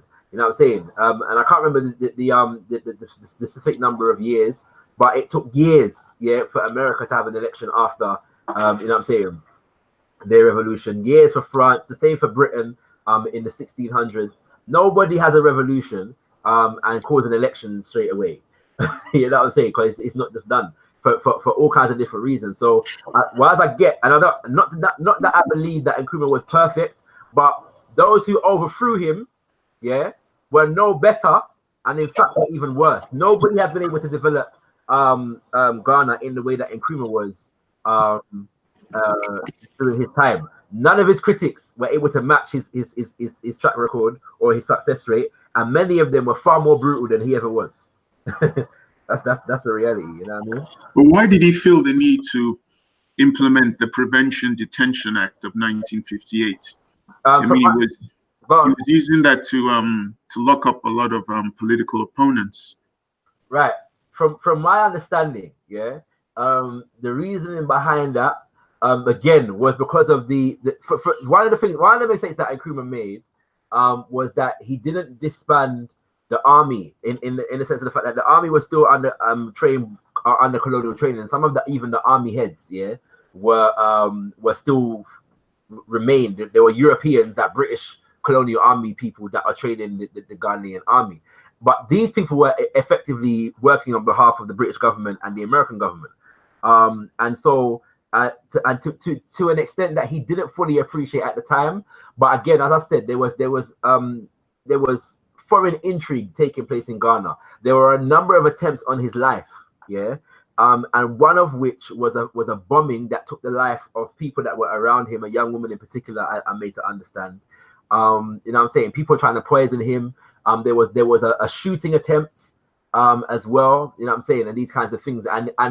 But because of, so there were about 3 bombings, and the casualties, they kind of missed him or they injured him, but they were killing other people, and so this is an issue that many people have had. You know, I don't know of an African nation or a Caribbean nation that has had a revolution. For example, Grenada under the New Dual movement or the People's Revolutionary Government that was led by Maurice Bishop at the time. They had a detention issue as well because I'm gonna say something that you'll probably find even more controversial. Go ahead. I mean, some people within Ghana felt that they felt that he spent too much time paying more attention to foreign issues and African issues than finding solutions to economic problems within Ghana. And they found that they didn't like the fact that he gave, I think it was a 10 million pound loan to Guinea. And come back. A lot of people felt that they should have, that money should have been used in Ghana instead of Guinea. So I don't know. That's interesting. I was surprised to see that people were actually offended when they found him using money for other African countries. But you might have missed part of what I said, because I did mention the 10 million. Oh, sorry, I missed that. Sorry. Yeah, because that is one of the reasons why people were vexed with him. Bigging up Ali Al Trill. You're the first person to hit up my super chat. You know what I mean? So that's gonna send you a special shout out for that. This is actually my first ever super chat contribution. It says big up Shakara, peace and blessings. Big up to Ali Al Trill. Yeah, I've never actually even seen you in my chat before, but you're dropping fire lions, so I'm sure you're, you know what I'm saying, what's the word?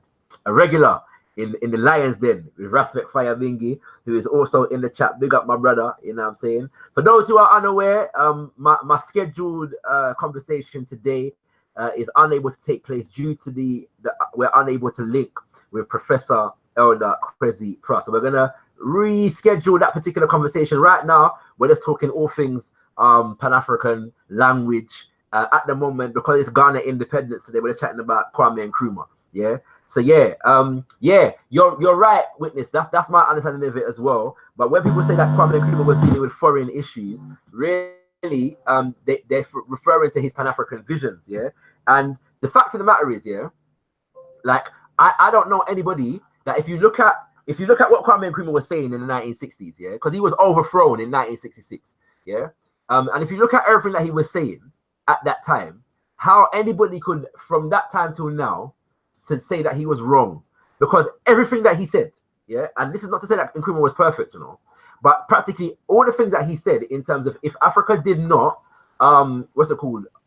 get rid of these colonial borders, form greater unity in terms of trade and economics, form an African military command, that neo-colonization was going to take over the African continent. And that's what he said has just happened. I see that Scattered Minds has joined the conversation. Greetings, my brother.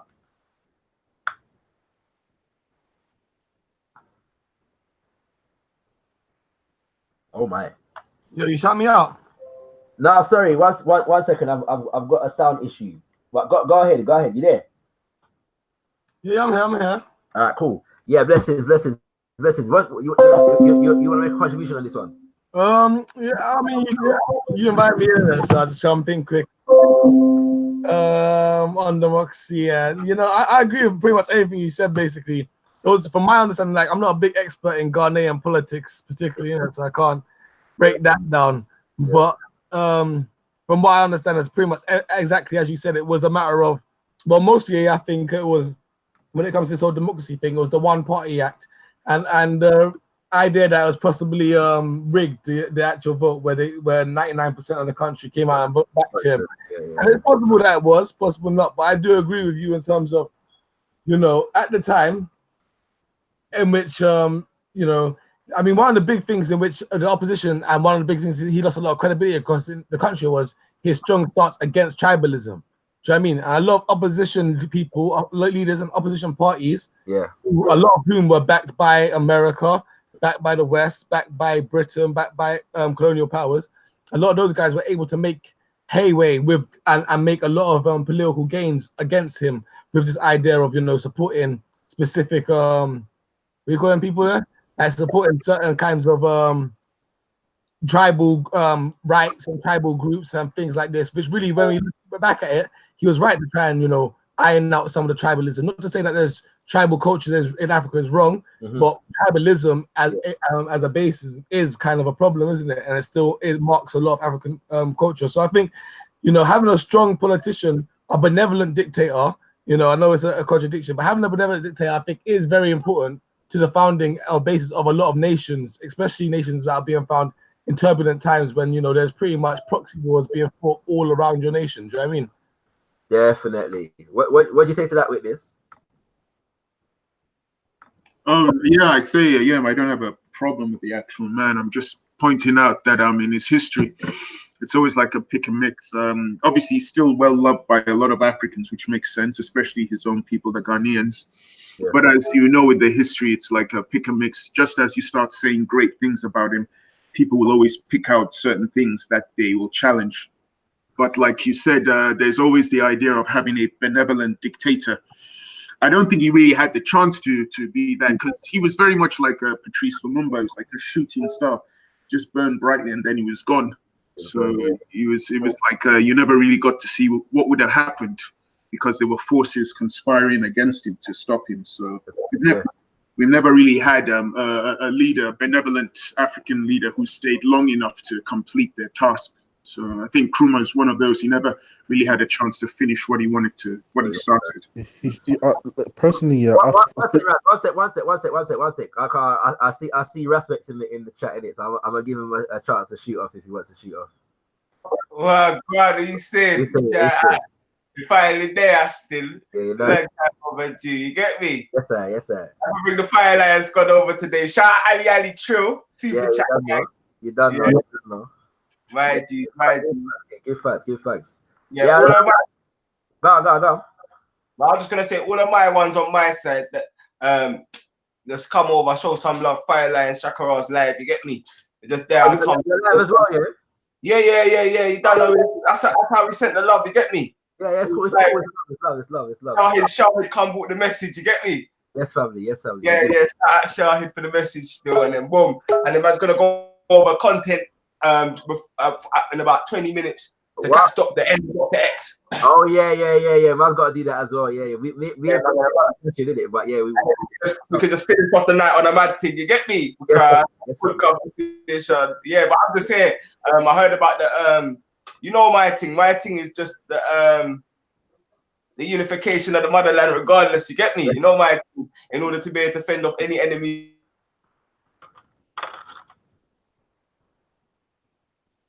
Yo, sound issues are going.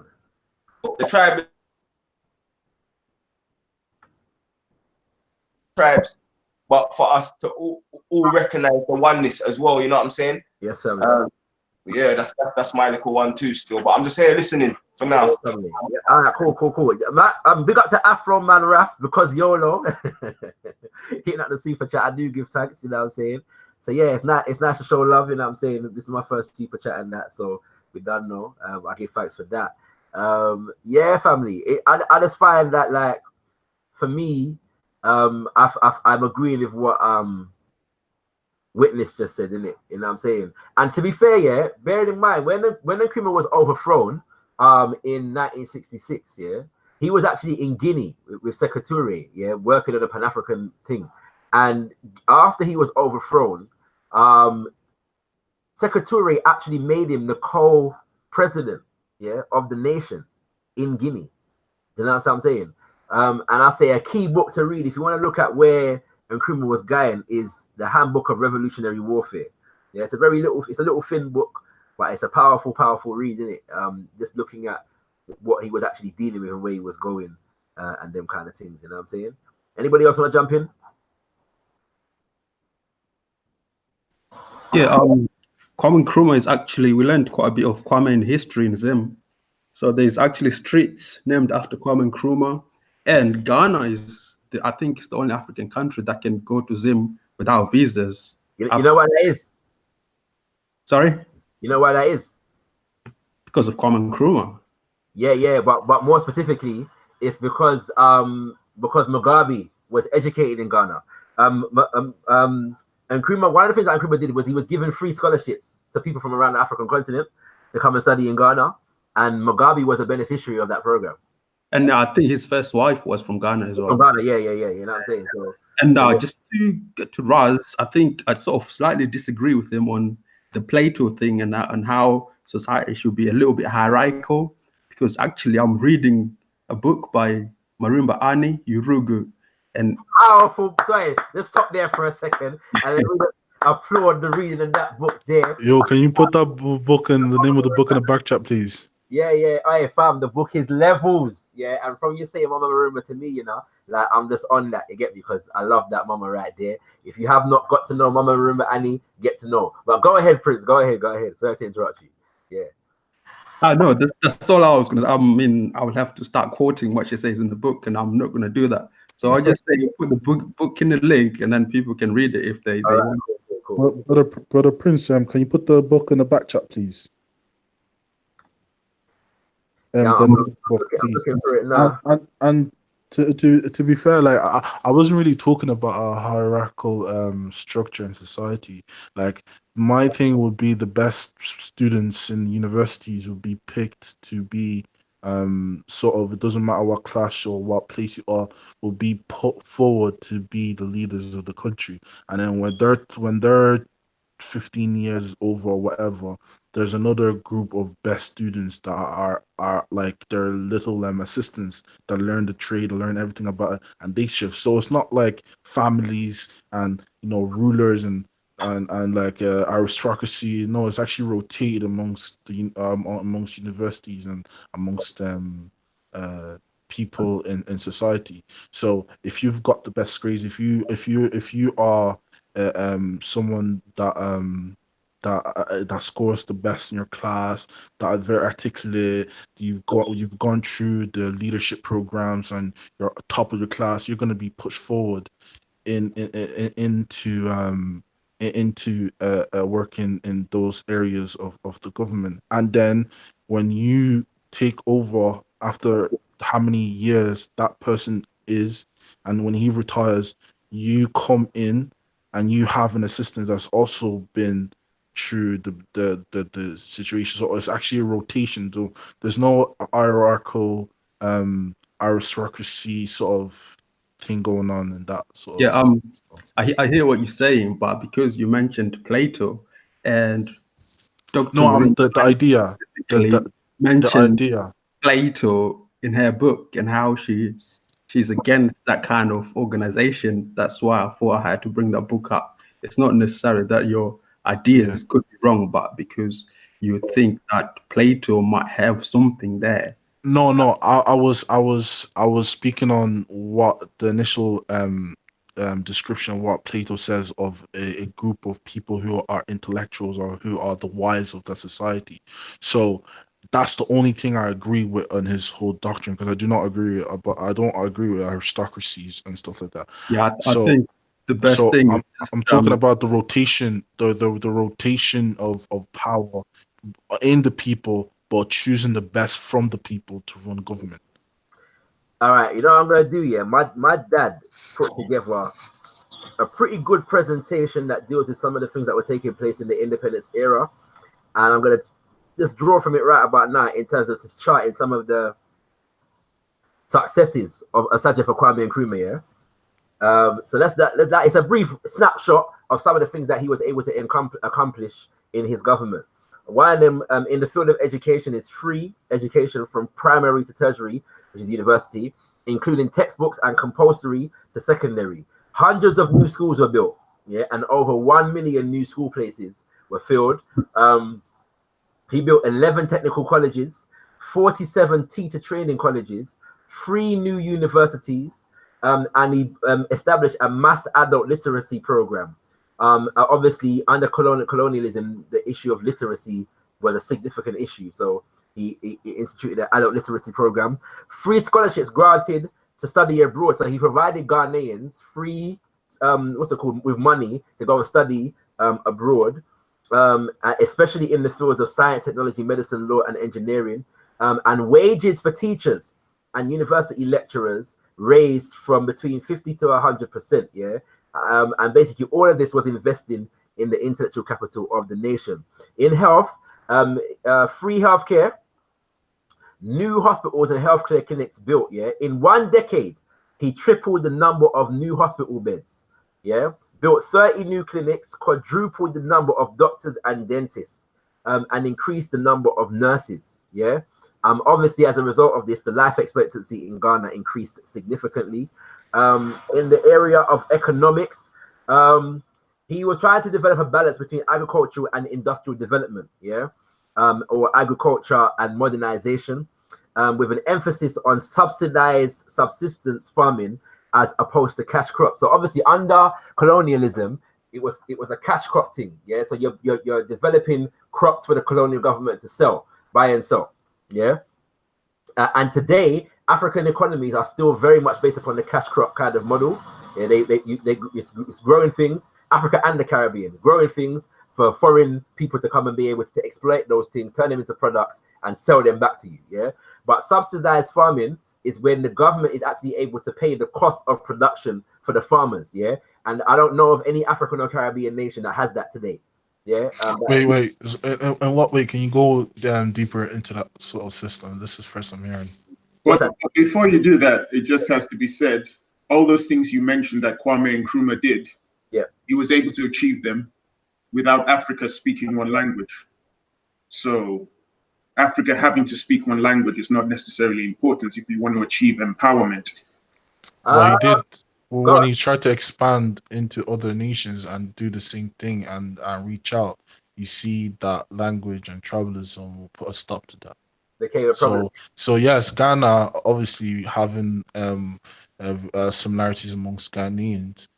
It's easy to work with, but when you want to better the whole continent and spread outwards, those become barriers. Yeah, But they weren't barriers for him though, because he was able to achieve for a short period. You had that. I think Shakara mentioned it. He was able to achieve the formation of that Ghana, Guinea, Mali Union, and as he was trying to formulate it some more, he was trying to bring in Upper Volta and Sierra Leone and Ivory Coast, but he never really got to finish his job, and he was able to do that without them speaking the same what stopped language. it though? But what stopped it? What stopped it was what was Tribalism, going on. greed.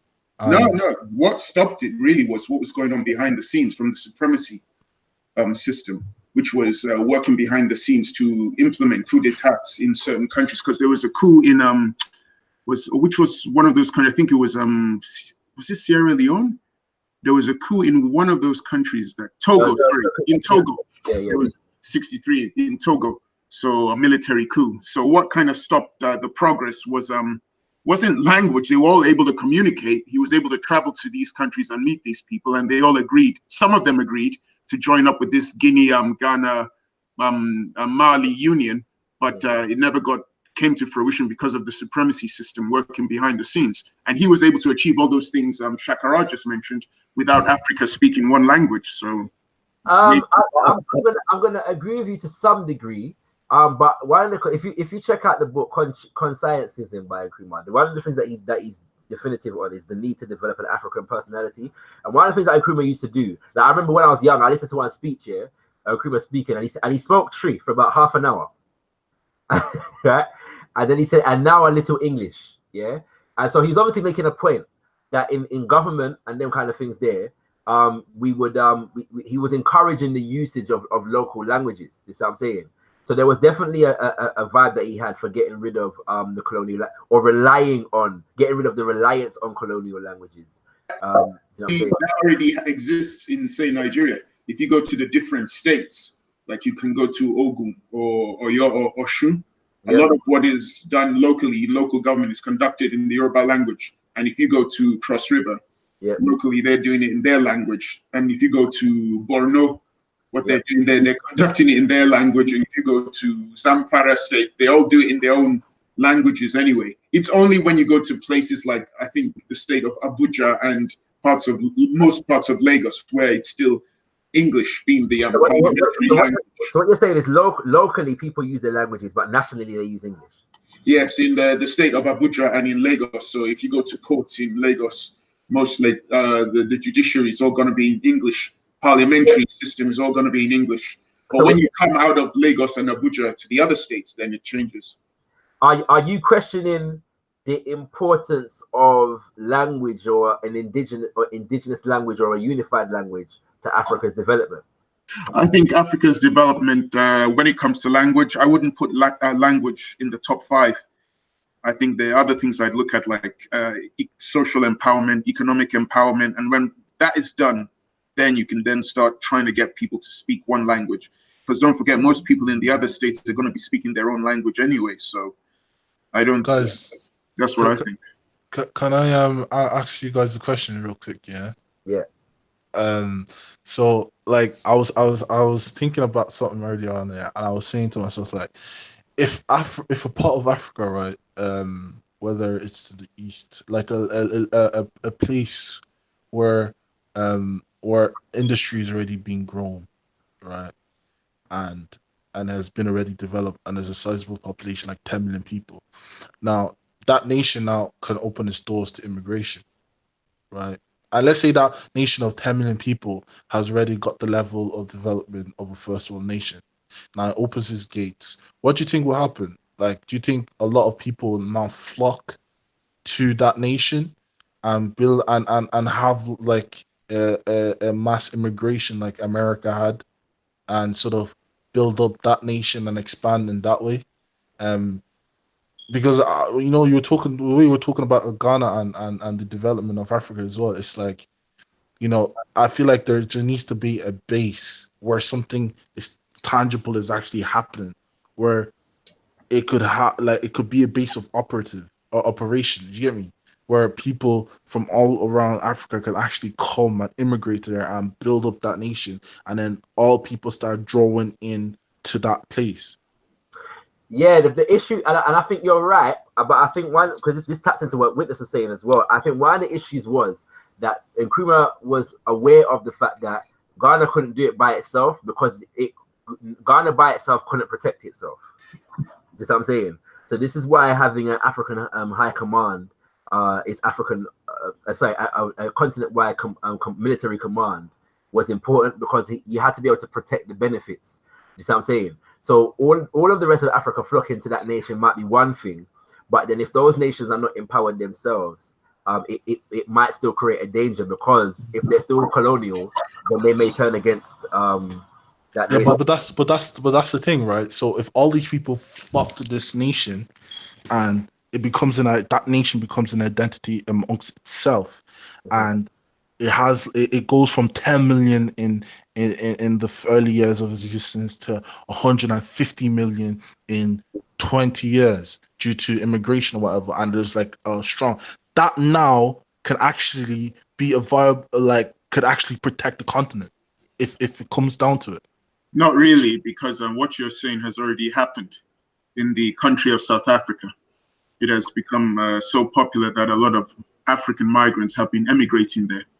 I mean, yeah, 100%. But we know that South Africa is. I'm talking about a country that is controlled by black people. Everything owned. We run everything. We have our own military, our own government. Everything. Yeah, that country now is a hub for immigrants from all over that assimilate into that culture and bring whatever they have and make that identity spring. And I feel like if there's a nation like that, other places will flock. The youth from other places will automatically flock, and that country will naturally expand its borders.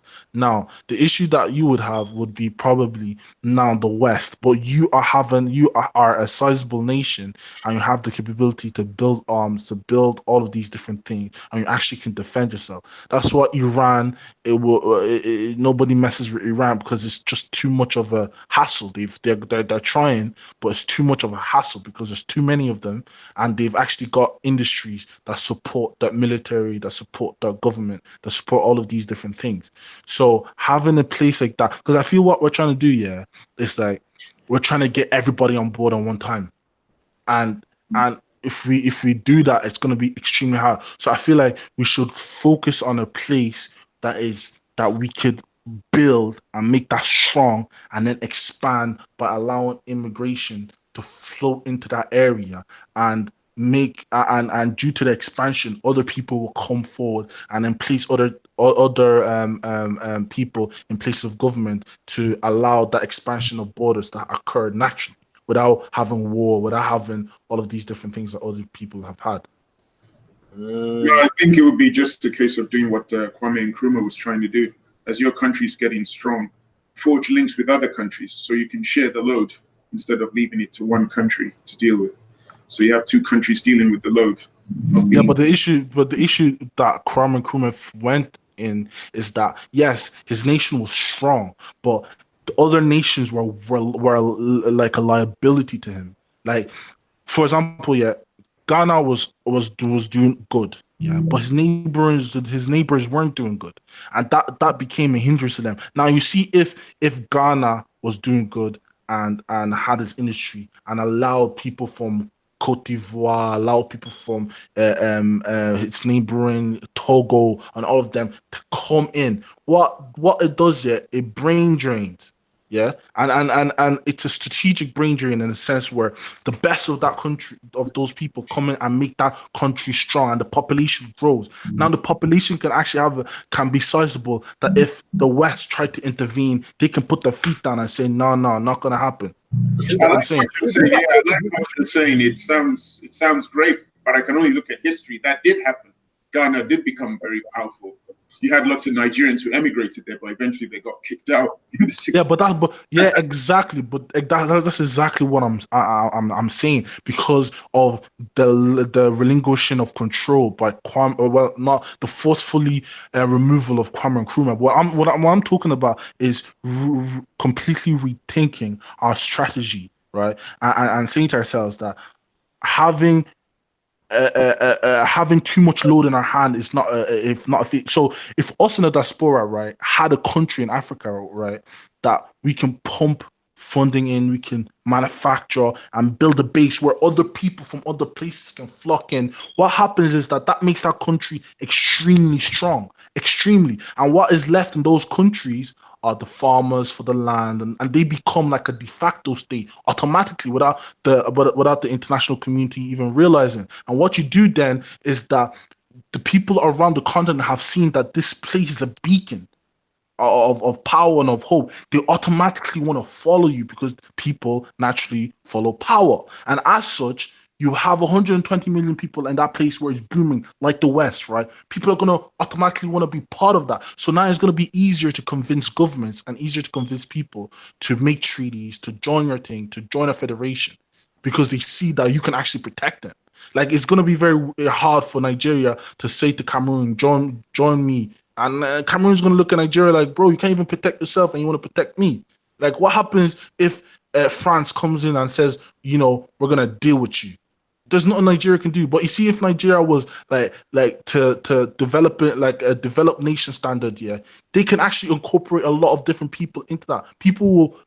They'll be like the protector of the continent automatically, because and other countries in Africa will lend their resources in making sure Nigeria becomes strong. Do you know what I'm gonna do? Yeah, I want to end the show soon. Yeah. But I'm going to turn the rest of this conversation into a bit of a study group for a sec, all right? So bear with me, yeah? But I'm going to take a couple quotes from the Asajafo himself and get people's thoughts on it, yeah? The first thing I want to do is define this concept called neo-colonialism, because it very much is the state of the continent at the moment. And so I wanted to begin by doing that, yeah, and then go forward into some other stuff with regards to to Nkrumah and how basically we deal with that, yeah. Right. First of all, in the book Neo-Colonialism, the Last Stage of Imperialism, Nkrumah says the old-fashioned colonialism is by no means entirely abolished. It still constitutes an African problem, but it is everywhere on the retreat. Once a territory has become nominally independent, it is no longer possible, as it was in the last century, to reverse the process. Existing colonies may linger on, but no new colonies will be created. In place of colonialism as the main instrument of imperialism, we have today neo-colonialism. He describes it as this: the essence of neo-colonialism is that the state which is subject to it is in theory independent and has all the outward trappings of international sovereignty. In reality, its economic system and thus its political policy. So in reality, its economic system and thus its political policy is directed from outside. The methods and form of this direction can take various shapes. For example, in an extreme case, the troops of imperial power may garrison the territory of the neo-colonial state and control the government of it. More often, however, neo-colonialist control is exercised through economic or monetary means. The neo-colonial state may be obliged to take the manufactured products of imperialist power to the exclusion of competing products from elsewhere. Control over government policy in the neo-colonial state may be secured by payments towards the cost of running the state, by the provision of civil servants in positions where they can dictate policy, and by monetary control over foreign exchange through the imposition of a banking system controlled by the imperial power. Yeah. Like, tell me if that don't sound exactly like what Africa and the Caribbean is at the moment. One more quote, and then I'll get a reflection from ones. He says, besides political, and this is taken from the book Conscientism or Conscientism, however you pronounce that particular word right there. Philosophy and Ideology of Decolonization. Besides political independence, though worthwhile in itself, is still only a means to the fuller redemption and realization of a people. When independence has been gained, positive action requires a new orientation away from the shared destruction of colonialism and towards national reconstruction. It is indeed in this address to national reconstruction that positive action faces its gravest dangers. The cajolement, the wheedlings, the seductions and Trojan horses of neo-colonialism must be stoutly resisted. For neo-colonialism is a latter-day harpy, a monster which entices its victims with sweet music. In order to be able to carry out this resistance to neo-colonialism at every point, positive action requires to be armed with an ideology which, vitalizing it and operating through a mass party with a regenerative concept of the world and life, forge for it a strong, continuing link with our past and offer to it an assured bond with our future. Under the searchlight of an ideology, every fact affecting the life of a people can be assessed and judged, and neo-colonialism's detrimental aspirations and sleights of hand will constantly stand. In order that this ideology should be comprehensive, in order that it should light up every aspect of the life of our people, in order that it should affect the total interest of our society, establishing a continuity with our past, it must be socialist in form and in content and embraced by a mass party. Yeah. And so that's one of the things that, two things from Kwame Nkrumah. So the first thing is kind of defining what neo-colonialism is, and the second thing is basically saying that in order to withstand the trappings of neo-colonialism, we need a definitive ideology that teaches us the principles and values of whatever it is we're trying to develop and fight for, so that we don't fall prey to whatever the trappings of neo-colonialism are. Anybody got a reflection on them quotations right there? Prophetic word.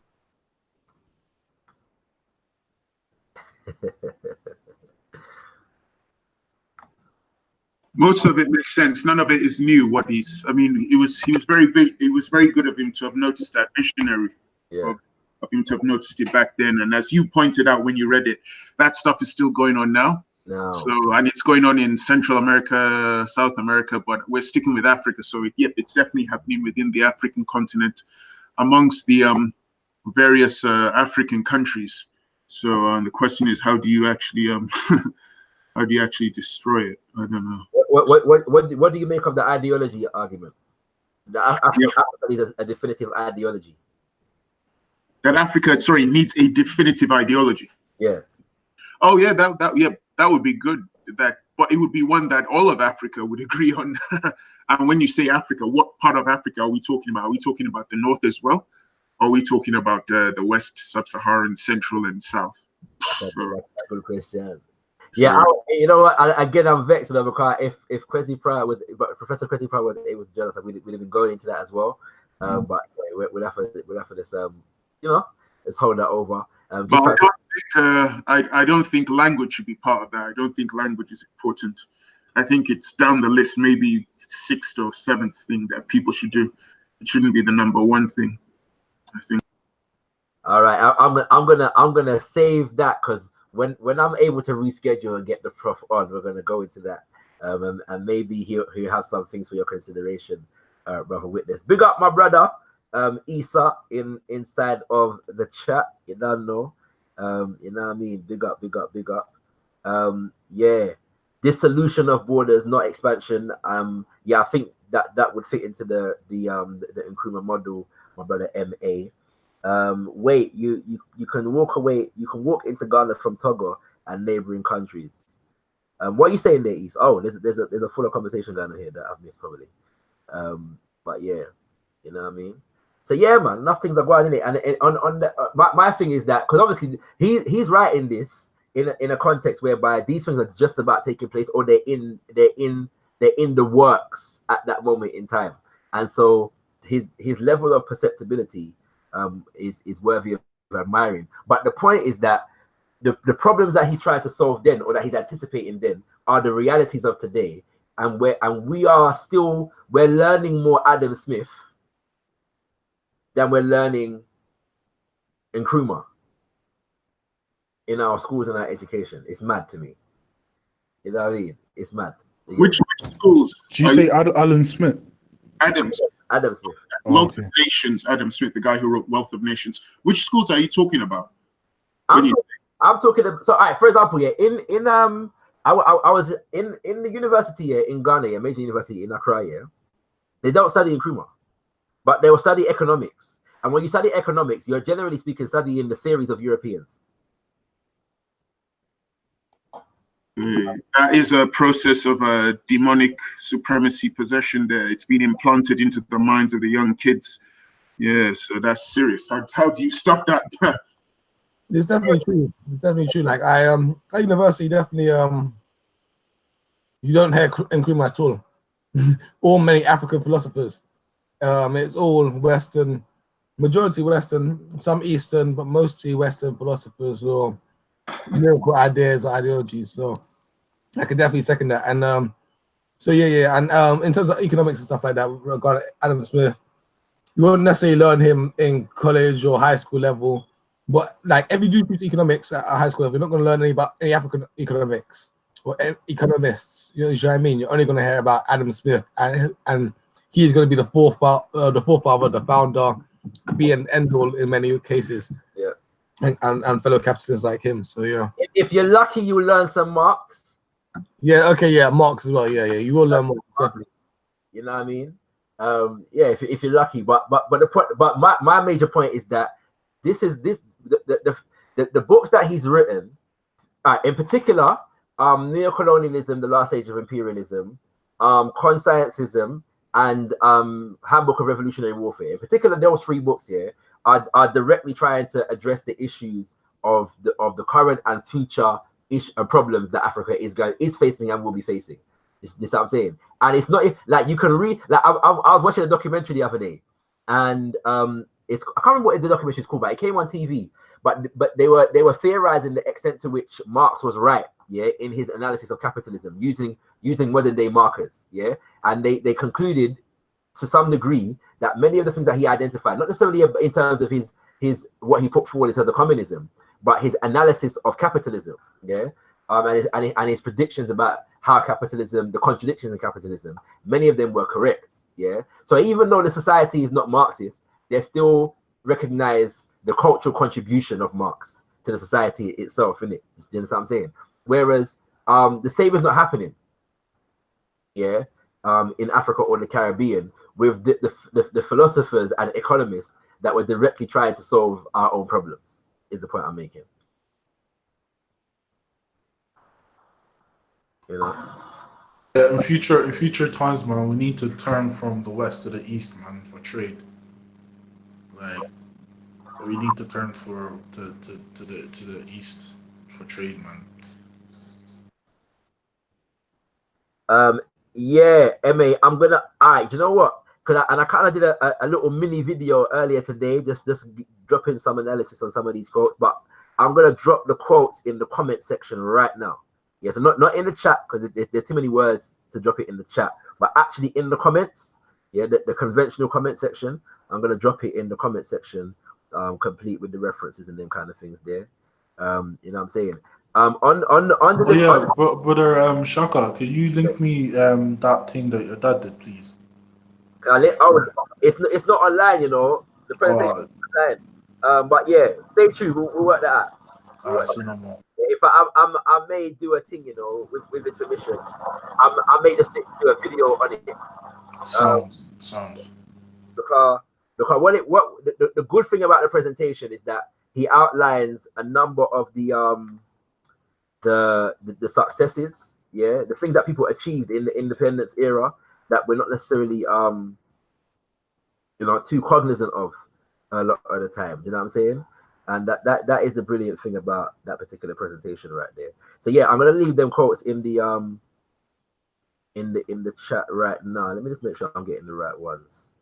Yeah, you know what I'm saying? But yeah, there's another one though in relation to the conversation that you lot are having at the moment about the borders. Yeah. And Nkrumah saying basically that one of the worst things that was left by the colonizer are them borders there. You know what I'm saying? And the fact that because they were designed for the economic benefit of a colonizer, they're not viable for the development, the self-determined development of African nations in the here and now. You know what I mean? Which is interesting. Which I always find funny in the sense of the fact that there's a lot of debates, even in relation to this ADOS thing, about whether the extent to which we're African or not. And I always find it funny that, or interesting, let's say, that you may find it difficult, yeah, to identify with a complete African identity, but find no problem identifying under a colonial designation created by people that were oppressing us, like Ivorian or Nigerian or you know what I'm saying, or any of those things, you know what I'm saying. And also the fact that we're gonna find difficulty here uniting under an African language, but we don't see any problem with continuing to communicate via the colonizer's language. It's a mad thing, you know what I mean? It's a very mad thing. It's a very it's possession, bro. Yeah. When you say communicate, what do you mean though? Communicate, because in those, well, for instance, in Nigeria, if you go to the various states, they communicate in their own language. Yeah, but when communicating with each other, so different language groups that across, so understanding that many Africans in various different countries are for the most part bilingual. Yeah, understanding that. Yeah, and I'm not even entirely sure the extent to which that is the case in Nigeria, but I'm saying that on a national level, generally speaking, when people want to communicate, they communicate in a colonizer's language. Yes, they do. That's the common ground they find most of the time. Yes, and that's the point I'm trying to make. So in the sense that we find it difficult to find common ground among our own languages, but find it easy is to find common ground along the colonizer's language. And but there's a good reason for that, though. Yeah, I know. I agree. There is a good reason for it. This is even before the British came to Africa. I mean, you look at the Romans. It was through violence, by violently oppressing people, you end up speaking that person's language. Look what happened in Ireland when the English were there, violently oppressing the Irish, making them speak English. So in the African countries, speaking French, Spanish, Portuguese, it was done not because we loved it, but as you probably know, through violence, it was rammed down our throats. No, but then you can go to the east, and you're having a different situation happen there. Places like China, Japan, Korea, India, Bangladesh. These are nations. These are nations that in their nations there are many nations and many tribes of people who are speaking very distinctive languages, and they found the commonality in between them and linked up and said this is going to be a lingua franca. Like if you go to China, also, like China has the very, very huge. I think China is the only place that rivals when it comes to linguistics that may go head to head with the African continent in terms of the amount of languages that are there. No, it's another one in India as well. Yeah. So these are countries that have similar issues that the continent have in terms of language and tribalism, but for their betterment and for the commonality, they've said that yes, we are one people. We speak one, but we also have our differences. And regions, you can still go to regions that they speak their own languages, but the lingua franca that everybody knows is Hindi in India. So, there's ways. It doesn't have to be always true violence or true warfare that ideas and ideologies and linguistics spread.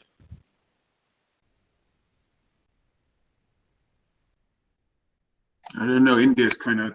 I don't think they speak Hindi all over India. I think most parts do, but there are parts of regions in India because it's a huge country where they ain't speaking Hindi. So like parts of Uttar Pradesh. Yeah, there's never an absolute in everything. Even in Ireland, not every part of Ireland speaks English, and not every part of the UK speaks English. So it's like you're gonna have, but the majority of people that want to do business, that want to get ahead, that want to go to school, that want to do the day-to-day things of people that people do, the day-to-day lives, they operate under a lingua franca. Now in India, it's Hindi. But obviously, in India, there's obviously going to be groups of people that don't abide by those rules. They still want to stick to the traditional way, but they're the staunch minority. Because India Yo, now is a my national net went identity. completely haywire You know? for a sec, so I missed everything that Raz just said. But it's all. But what came first, economic success or one language? Oh, the language. Was everybody speaking one language? They standardized during the I think maybe it was during imperialism. I'm not quite sure. Don't quote me on it. But when they were still under the rule, they standardized the language. The same with Swahili. The same with like China So as you're well. saying There's a that period. There's a East period. company Huh? was there, that the whole of that continent was speaking Hindi. Or hold on, what continent? India. Because I'm No, trying no, to no. understand. I'm saying no. That's not what I'm saying. I'm trying I'm to saying understand what came first to make that area successful. Was it the language, everyone speaking one language? oh, the language. That's what I'm saying. They standardized the language. Like even like okay, like for example, right, in India there is commonalities between these languages. There's similarities just as there are in the continent. Like let's go closer to home right now. Let's go to East Africa, Swahili. The dialect of Swahilis are very distinct to each other, that they sound to the outsider, they sound like different languages to the outsider. And that was a big issue in 1924 when the British were trying to decide how to rule over these people. So what they did is they came around and they said that we need to standardize to give these people an identity to facilitate trade so that they can export the resources in a more efficient way, to not having to go through certain networks, right? And that's an instant. And the same thing that happened with China. Well, also with their expansion of the Qing, I don't know how to pronounce it, the Qing dynasty. So it's language facilitates a lot of things, facilitates trade, facilitates exchange of ideas, exchange of philosophies and cultural things, exchange of technology. Like it's easier to exchange these things when you have a common language than it is if you don't have a common language. I'm not saying that one has to come before the other. I'm just saying that it facilitates a lot of things. When the tribes of France united, they standardized the language in order for the different parts of France to come together to understand and to trade and to have this commonality of lingua franca, so they can share the ideas. I see my brother Ma here is in the chat. I'm gonna give him an opportunity to come in a sec. I did want to close the show soon, but I'm gonna let it go. I know my brother Ma is gonna have something interesting to say here. Before I bring him in, I was gonna read this quote from Professor Kwesi Pra on the subject that Witness and Raz are debating at the moment. He says, if culture is the main determinant of our attitudes, tastes, and mores, language is the central feature of culture. It is in language that culture is transmitted, interpreted, and configured. Language is also a register of culture. Historically, the trajectory of a culture can be read in the language and the evolution of its lexicals and morphology. Mad. So yeah, you know what I mean. But 100%. When I'm able to reschedule with the prof, then we'll get it in. You know what I mean? So yeah, stay tuned, because I'm hopefully going to bring him back next week. I'm so sorry, Kings and Queens, if you're just tuning in. We've had some difficulties connecting with the prof today, so we're gonna have to reschedule that conversation. But stay tuned, and we'll let you know and update you as soon as we can. Mr. Ma. Yeah. Greetings, my brother. Welcome. Greetings. Yeah, and if the Queen is around, blessings to the Queen as well. She just reached bed, just go on bed, run off. All right, cool. Yeah. Bless up. Yes, man. What do you say? Yeah, I was actually invested because I'm trying to learn Lingala, innit? But I haven't even started yet. But I've got to learn it still. Big up. Yeah, I've got like Kasu's dad said, yeah, it's about time. So I'm trying to learn Lingala and French as well. But yeah, no, I was interested. I've been asking Kasu a lot about the history of the language and stuff like that, and whether it was like I actually wanted to know if they had their own alphabet once upon a time, or whether it was just spoken and then suddenly the Belgians rocked up and suddenly they started using the Western alphabet, innit? Yeah, I stumbled across that guy. What's his name now? I forget his name now. Who invented the Mandombe script? Where's this guy's name? His name is, what's his name? I don't know. Hold on. Simon Kimbangu. Kibangu. Oh yeah, Fuba Kibangu. Yeah. So yeah, this script is an interesting one because it apparently incorporates. It could be used to pen. What was it again? To pen Kikongo, Lingala, Shiluba, and Swahili. Yeah. It's an interesting looking script as well. I don't like it that much, but in terms of trying to link, I always hear Raf talking about Lingala and Swahili quite a lot. So this kind of stood out to me as something that needs to be explored. I think his interests are similar to your own. Though. I think he's secretly got a Lingala speaking sister that he's trying to woo. Because he's always talking about it, isn't it? Lingala, yeah, you know what I mean. So I think that's what the motivation, which is a good motivation still. I'm not knocking the motivation, you know what I mean. Yeah. But something that's interesting is like obviously in the States, in New York, we've got examples of people in the diaspora trying to invent their own languages, isn't it?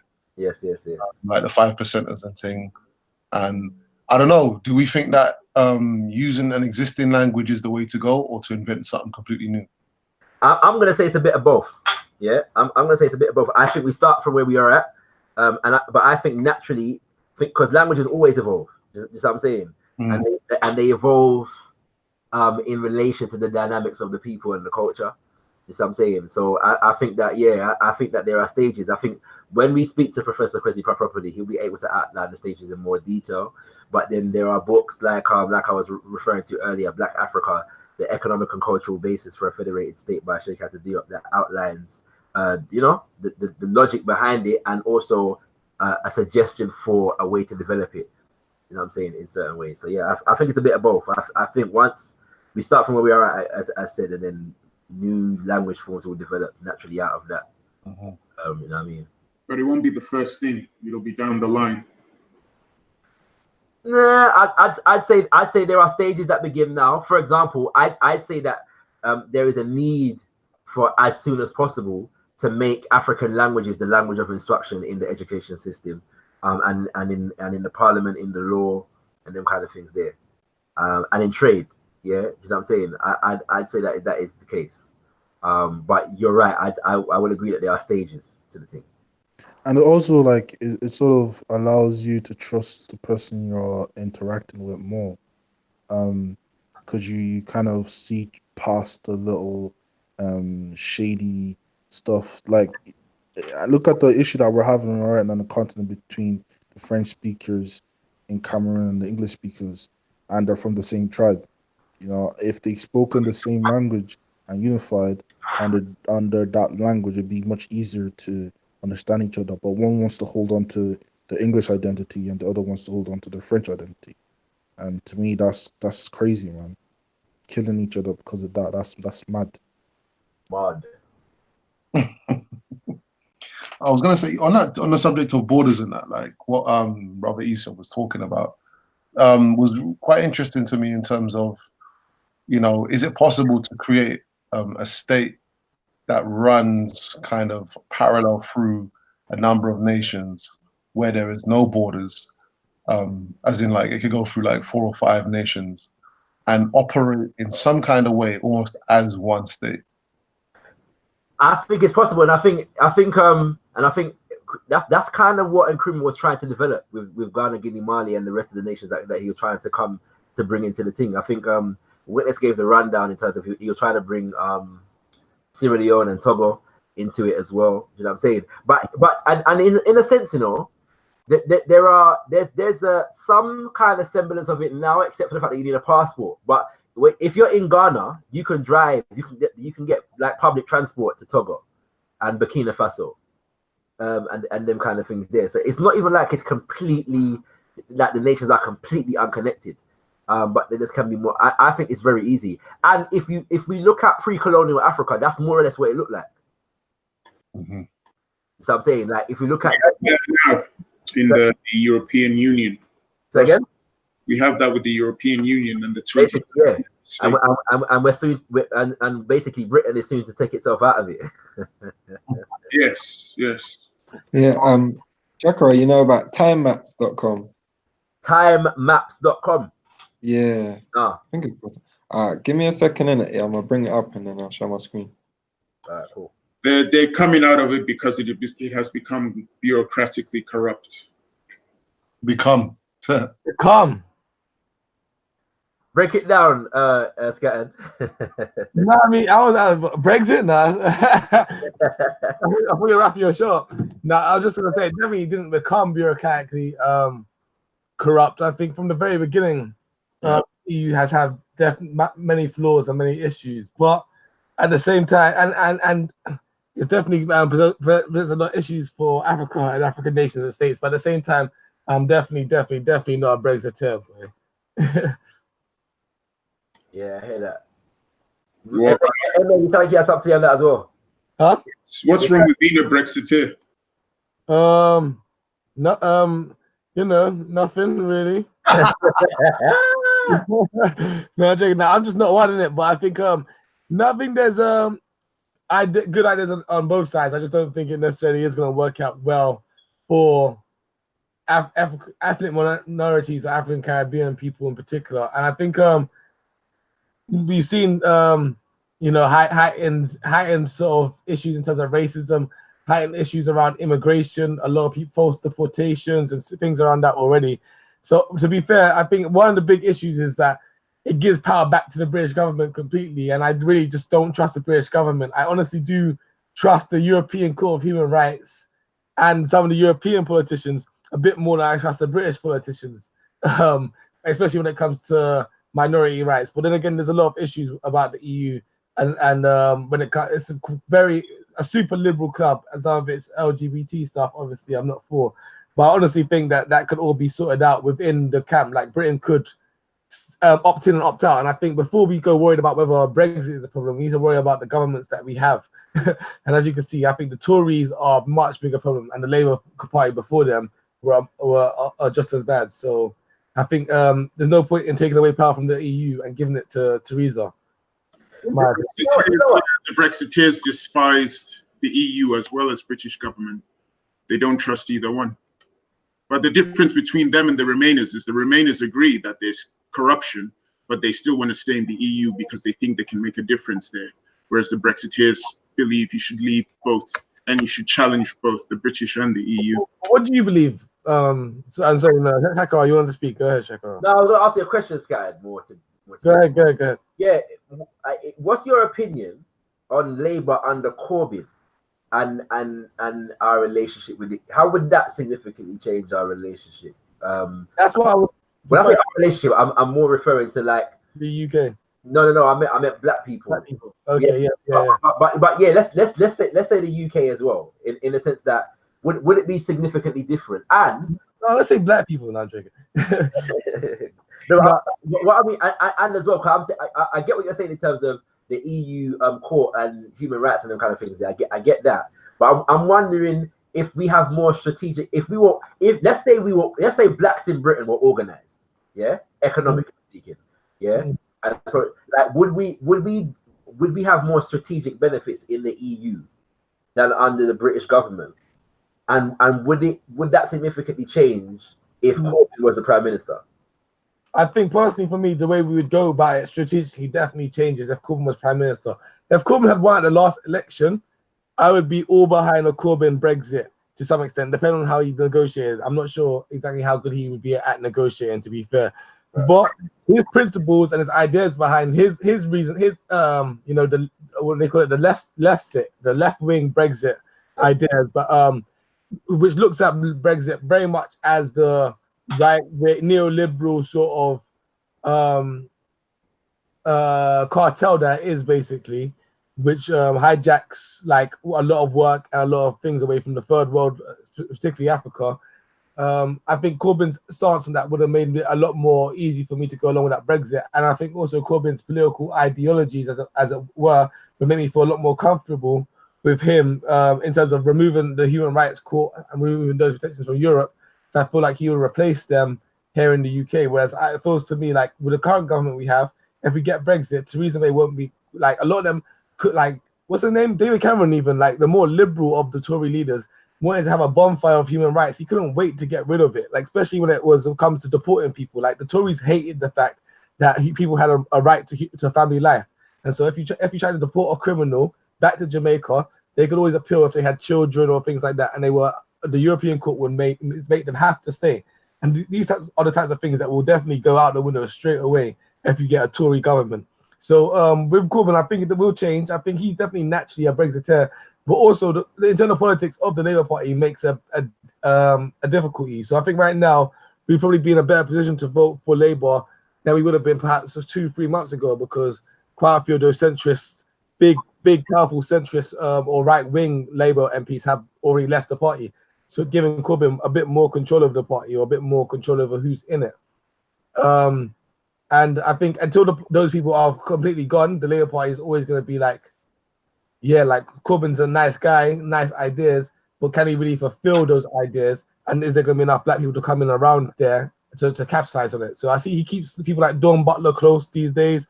You got Diane Abbott, obviously, who's had from the start there. He brought in a lot of like black MPs, like for their first time into the cabinet role was Kate Osamoah. That one that recently got arrested, I think, sadly, got convicted for. Yeah, man, that wasn't good. Her and her son got convicted. Yeah, so what happened there? I haven't been following. What happened? I think she done some fraud or something. She was doing something. Is she Nigerian? What happened is she was the MP for Peterborough, and she was caught driving. She was stopped by the traffic police for traffic violation, but she claimed she wasn't driving and claimed that her brother in the car was driving. Oh yeah. So it wasn't fraud. Yeah, I think it's a bit too much. I think a prison sentence for that is a lot. But anyway, I was thinking the other day, what happened to Una Scott King? I haven't seen her for a long time. I haven't seen her for a long time. To Galloway at Bethnal Green more than a decade ago. Oh yeah, she did. She lost. Shakara, can you see my screen? Yeah. I was gonna say I was gonna come to you next still. Okay. Yeah. All right. So you want me to show your screen, innit? Yeah. Press. All right, go. All right. So basically, this supposedly Africa 3,500 BCE. Yeah. And like so now you see it, like hunter gatherers, cattle herders, and as time goes by, in it. So now the time is up here. Yeah? You know what? Thank you for this because I've been looking for a clear example of how of maps of Africa. You just solved my problem completely. For time as well, you know. Like I've found bits and pieces, but this is actually all in one flipping place. I never knew about this. Bloody hell. What's it called, E, again? You've told me before. Timemaps.com.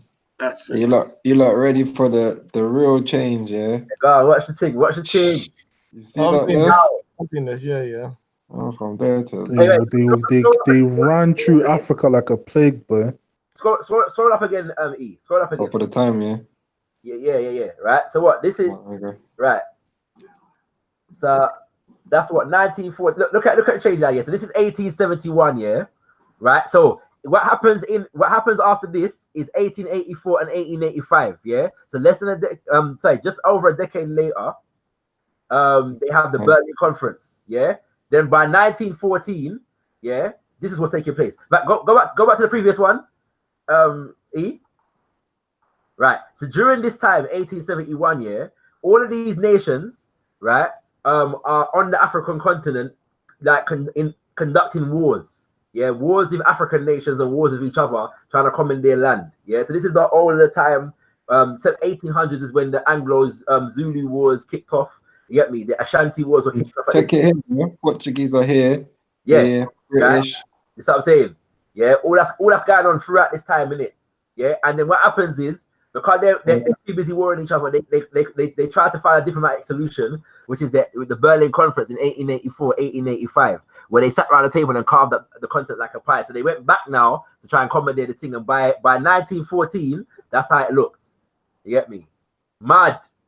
But a lot of those places weren't even conquered as well. Yeah. Like they like cashed in before they put in their stuff. Like definitely. And look at that from 1914. Yeah, it's like it's still not really carved up. It's like okay, we own all of this and we own all of this. Kind of thing. Yeah. But then from 1914 to 1960, it's like boom, everything that we see today. Get me? But the difference is I that got a couple more. Boom. Between 1914 and 1960, what had happened is the independence thing started kicking off. So now, why the lines are even more is because now they're all separate nations, but they were separate nations before. But now they're not they're not being governed by the colonial masters, so called, or apparently. So and you know the mistake that they did as well.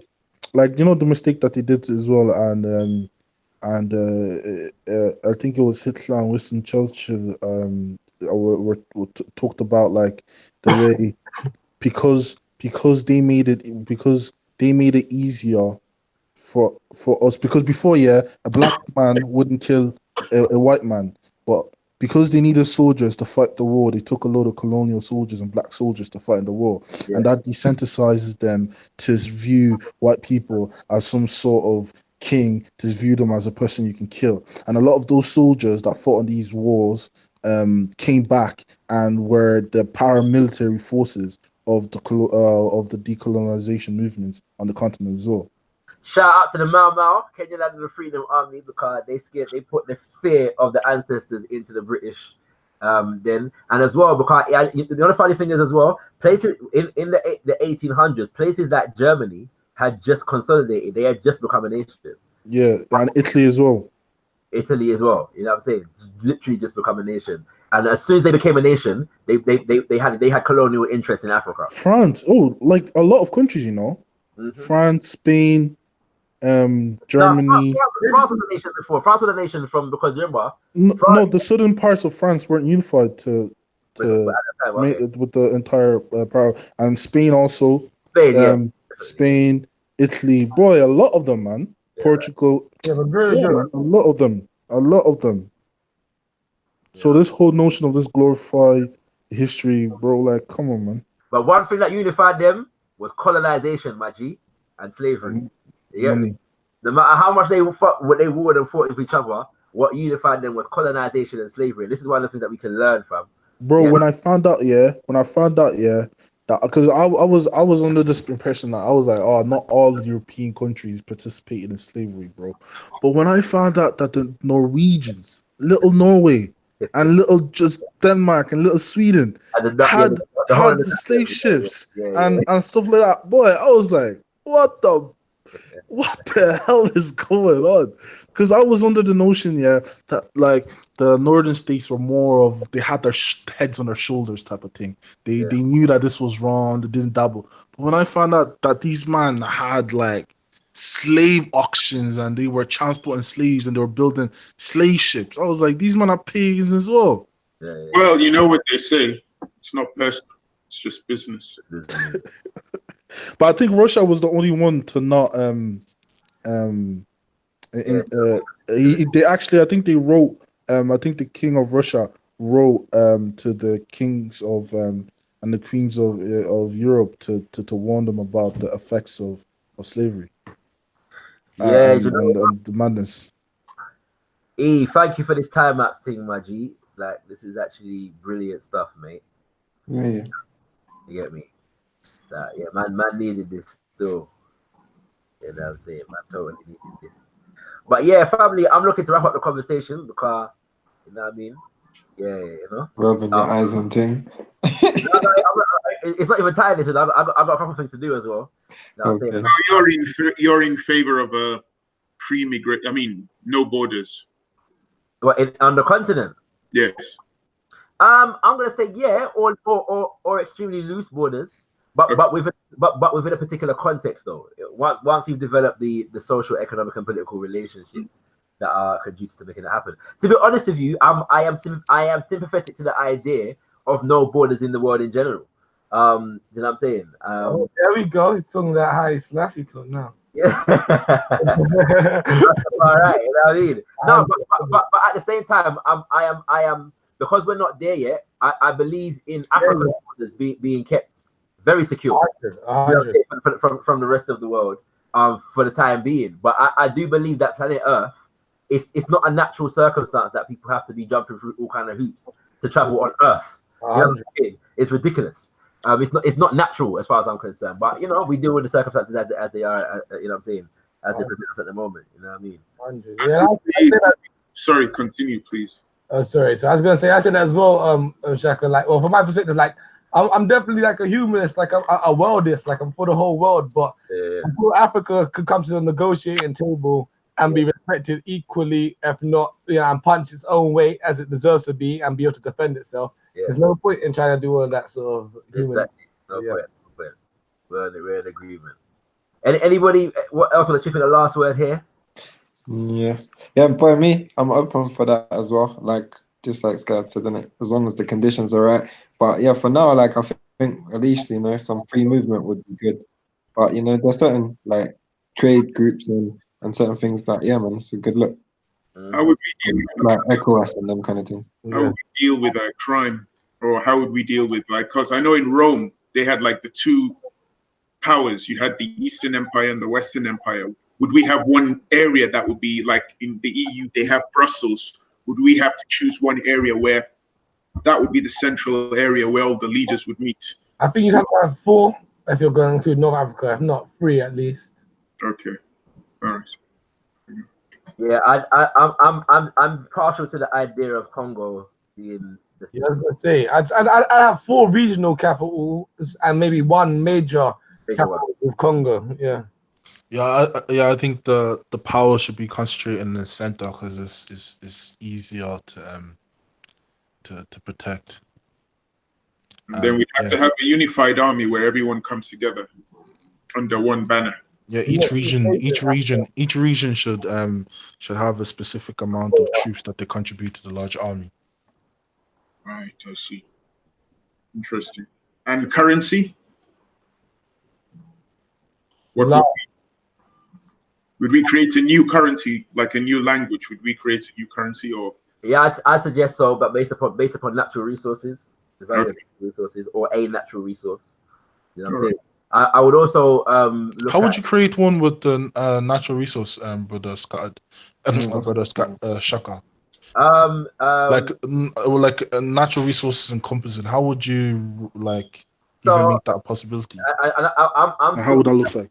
I'm still learning the science of this, but basically, well, put it this way: if the West can create currency based upon nothing at all, you know what I'm saying? Then we can create a currency based upon natural resources. But the point is that the value of currency is measured against gold as it was originally, or whatever natural resource we choose. You know what I'm saying? Oh, so it's not like all of Africa's natural resources; it's just one natural resource. Yeah, I'm open to both. I would need to study both options more to make a decision. But I'm just saying that basically the principle is that we're basing it on things that are real and tangible, rather than abstract and can be manipulated easily by corruption. Well, it depends. I think it depends on what value system, because you're talking about having a Pan-African kind of belief system for everyone to kind of latch onto.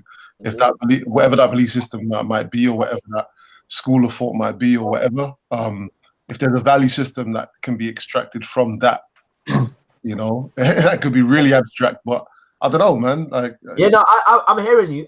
This is how I'd put it, and I'm trying to develop something on this as well, because I'm seeing the need to develop more African-centered political definitions around Pan-Africanism, But there are things so I would use 2 examples of that is concerned. The Ubuntu, as a fundamental philosophy of peoplehood, yeah, and human relations, yeah, and the value of people, community, family, and human relations, yeah, would have to be formulated in a kind of particular way, yeah. But then I also would use, if we look at traditional African spiritual systems and the relationship to nature, you know what I'm saying, is also something that is able to inform economic development, you know what I'm saying. And if you marry those two concepts, yeah, we would develop something out of that, in my humble opinion, you know what I'm saying. You know, so it's measuring the relationship of humans to each other and the relationship of humans to nature. And I think traditionally our culture does those things. We just need to tap into it philosophically and draw out what we need from it. You know what I'm saying? Yeah, I think the idea of value systems is something that can be more fluid than we're used to. You know, it doesn't even have to be. I know you said something more tangible than money, but it doesn't have to be.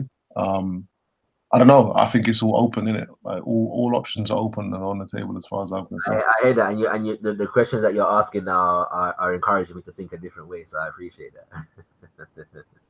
You know what I mean? Yo, fam. Yeah, man's gonna wrap up. Still, I'm not. Yeah, thanks. I'm not with the family as well. I got to make some phone calls and see. So you know what I mean. So yeah, but give thanks for the brothers for joining the conversation. Obviously, the professor was not able to join us today, but you know, where there's people, you know, where we're together, you know, things can go on it, because this has been a good conversation. Big up to Sister Melanated Goddess for woman trolling the chat very nicely. You know what I'm saying? I appreciate that, Sister Melanated, for your, you know, just for being a source of energy for this process right here. Once again, all the brothers in the chat, you know what I'm saying? Well, hopefully we get some more sister energy in the chat at another point. I will be trying to get Professor Kwesi Pra next week Wednesday, so stay tuned. The following Wednesday, however, we're going to be having brother Obadele Kambon and sister Shakina Chinedu talking about, you know, the trials and tribulations, joys and wonders of repatriating to Africa. So do stay tuned for that. Shout out to everyone who joined my ADOS conversation last week as well, because that's popping off at the minute. You know what I mean? A lot of interesting conversations still going on. But yeah, it's beautiful. And yeah, this has been Shaka Rasta, you know what I'm saying? So tune in next week while we try and get Professor Kwesi Pra, my brother M.A. Brown. I give thanks for you hitting up the super chat. You know what I'm saying? Give thanks, my brother. Much, very, very, very, very, very much appreciated. Very much appreciated. If content over everything is still, and I'm going to try and check him out right about now. Yeah. I'm going to try and check him out. But do check out Constructive Convos, yeah, on Monday. You know what I'm saying? Constructive Convos every Monday from 9:30, innit? E? Yeah, 9:30 p.m. 9:30 p.m. GMT, which corresponds to 4:30 Eastern. Eastern time. You know what I mean? We're out there bringing the knowledge and smashing all those pagans. Indeed. I keep it black. You know what I mean? Yeah. Every time. Bringing the conversation back to black. Indeed. And Scattered. Black. Indeed. And Scattered is on Tuesdays from 7 p.m. Every Tuesday, 7 p.m. 2 p.m. Eastern. Scattered, we got to have some more random sci-fi conversation, you know. Yeah, we got to do that still. Game of Thrones is coming back. Oh, you see the trailer today, yeah? I ain't seen it yet, you know. I ain't watched it yet. Okay. But you guys are Game of Thrones fans like me, so all of us, okay. Have we lost our black card for being fans of Game of Thrones? Nah, firmly in check. Are you watching the new Star Trek though? Yeah, I'm watching that too. You know? Yeah. I'm waiting for this thing to done so I can watch it still. Yeah. You know what? We gotta do that then, family. We gotta do that. I'm not a fan though. I'm a conscientious observer, brother. Whatever. What are you saying? Can you speak Klingon? You know what? I know 1, 2 thing. You get me? I know 1, 2 thing. You know what I mean? I've lost some of it though, still. But yeah, I know 1, 2 thing. I know 1, 2. You know, funny. Yeah. Everybody's not about that language though. Everybody says, yo, well, if the Klingons can make up their own language, I'm sure we can get a new thing, innit? Yeah. And if the Valyrians can make up their own language, We Do you know what? There's actually a book on that, you know, how to create your own languages, because there are people that create languages for these shows, you know. Yeah, yeah. You know what I'm It's saying? on Duolingo, isn't it? Klingon is on Duolingo. Yeah. So what book is that, Brother Shaka? Can you pass us that? I can't remember the name of it, but I'll look for it for you. Oh, thanks, bro. Thanks. Rather trying to make the new language, yeah. No, bro. I just wanna. It's interesting, bro. It's very interesting. You know, when you check like what's it called, Lord of the Rings and that kind of thing, because they got bare different languages in Lord of the Rings. You know what I'm saying? Yeah, because it's gonna be very hard to formulate sentences. How would you now go about formulating sentences for language? They do it. Well, I'll explain this here, and then I'm gonna look off the conversation. But the guy that wrote the book, I saw an interview with him, and he was being asked, how do you do it? And basically, what you start with is identifying the culture, yeah, of the people that the language is supposed to represent, yeah. And so and then you once you identify the culture, you start to get an idea of the intentionality behind the language. You see what I'm saying? So if we understand, for example, if we look at the different languages that we know of, and you can directly relate them to certain characteristics in the culture of the people. If you look at French, different to German, for example, yeah, the language and the structure of the language, how it's structured and how they communicate represents the principles or the values or the intentionalities behind in the culture of the people. That's what I'm saying. So you start there, and then you start to develop sounds out of that intentionality, and that's where you continue from there. Oh, you need to get me the name of that book, but yeah, it's very interesting. It's very interesting. Yeah, it definitely is, bro.